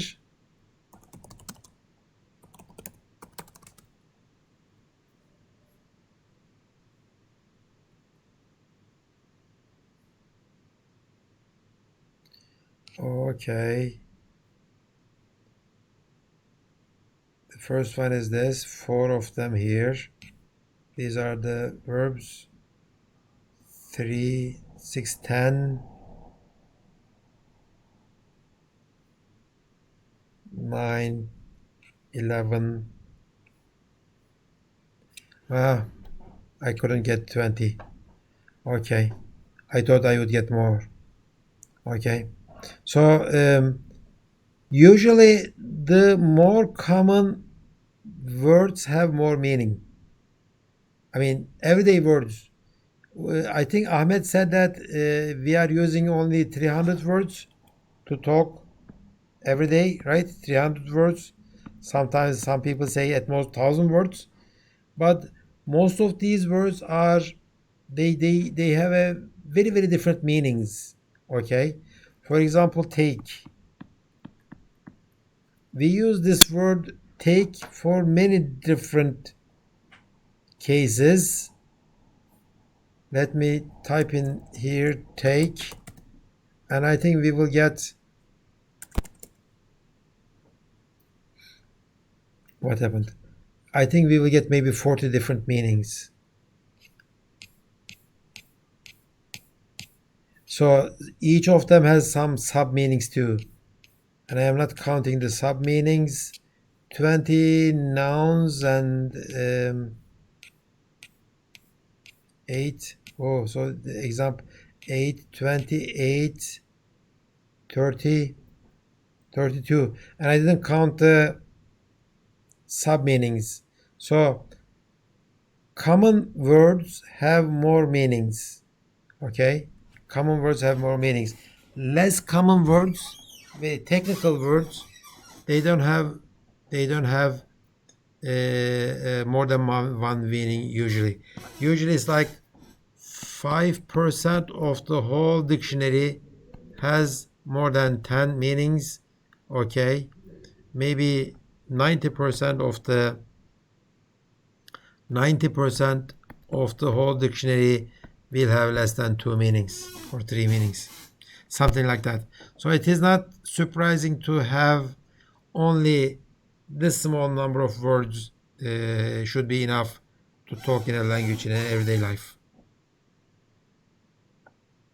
And yet, we even don't realize that we are resolving these ambiguity issues over and over again. If somebody doesn't get the ambiguity right, we usually laugh, right? We usually think that it's a joke. It is funny because somebody did not get what I meant. Usually, it doesn't happen so often. Usually people resolve this ambiguity in their head in a very, very short amount of time. And we didn't talk about the phonetics. Okay? Read all of these sentences. Just read them loud. I will read them for you. I made her duck, I made her duck, I made her duck, I made her duck, I made her duck, I made her duck, I made her duck. They all sound like I made her duck, right?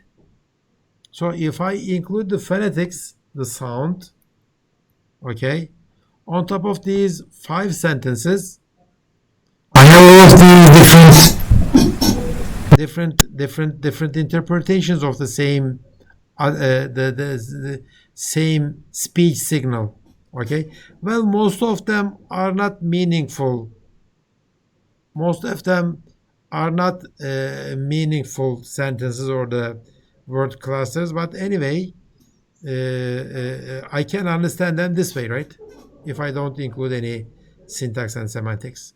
So ambiguity starts from the speech side. Okay, ambiguity starts from the speech side, and English sometimes the same. You okay? Just read this. Just read this sentence. Somebody read it loud. It can be I read the book or I read the book. Yeah. Usually we don't have this kind of ambiguity in Turkish, right? I mean, usually whatever is written there, we have a unique way of reading it. Usually, not all the time. And we say that Turkish is a language that is read in a way it is written, etc., etc. But that's not true. That's not true. Sometimes we read the words in a different way. Every word has a reading, and sometimes we read it differently. Okay, I never.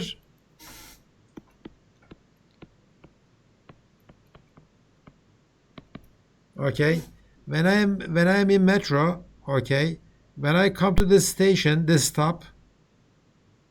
Okay, the lady announcing the station, she reads this as what? She reads it as, just read it. Kozyata. No, she doesn't read it like that, no. Everybody in Istanbul, they read the station as Kozyata. There is no I pronounced at the end. They all say Kozyata. And nobody realizes it. Maybe if I give you as a single word, you read it that way, but no, you don't read it that way. So most of the time we memorize how we read the words and we read it that way. If somebody reads it in a different way, then read this.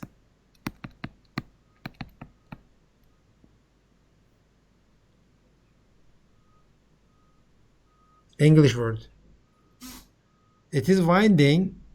Why don't I read it as winding? It is wind and winding. No, it is winding. Okay. You invite somebody, but the noun for this is not invitation. It is invitation. Okay. So these kind of exceptions, ambiguities are always there, and they are all common with all languages. In all languages. Okay. Some languages have these ambiguities at different places. Some of them have more in the phonetic side. Some of them have more in the syntax part. Some of them, the Hawaiian language, Hawaiian language, they don't have so many sounds. The number of sounds in their language is so small. Okay, so let's say in Turkish we have, I think, more than 50 sounds. In English they have more than 50 sounds, but in Hawaiian language they have maybe 20 sounds or something like that. Okay, so how did they solve this problem? I mean, if the number of sounds is small, in that case they keep repeating the same syllable over and over again. Typical Hawaiian names are like Honolulu, something like they keep repeating the same thing. Let me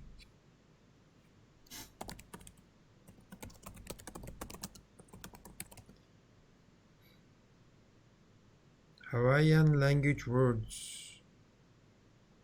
Yes. Look at this: aloha, mahalo, ahui, hoi, ho. This H has to be there, right? Let's see what's 10 phrases, and in almost all the words. Okay, you have to have this H because the number of sounds is so small.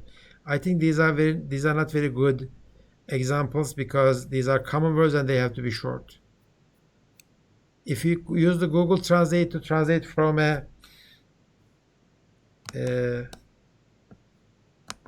from English to Hawaiian, let me do this.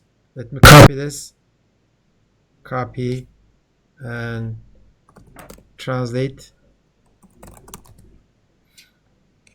Okay, enter text from English to Hawaiian. Where is Hawaiian? Here it is. Okay. So you see this HEKUKAWA all the time. So they keep repeating the same thing. And usually the words are longer. Okay. So, but that doesn't mean that Hawaiian is a lesser of a language. It doesn't have any ambiguity. It has ambiguity at different places. Okay. So ambiguity is something that we are going to deal with all the time. It looks like I am out of time. Let me stop here dealing with ambiguity. Next week, I will start from this point on. Are there any questions?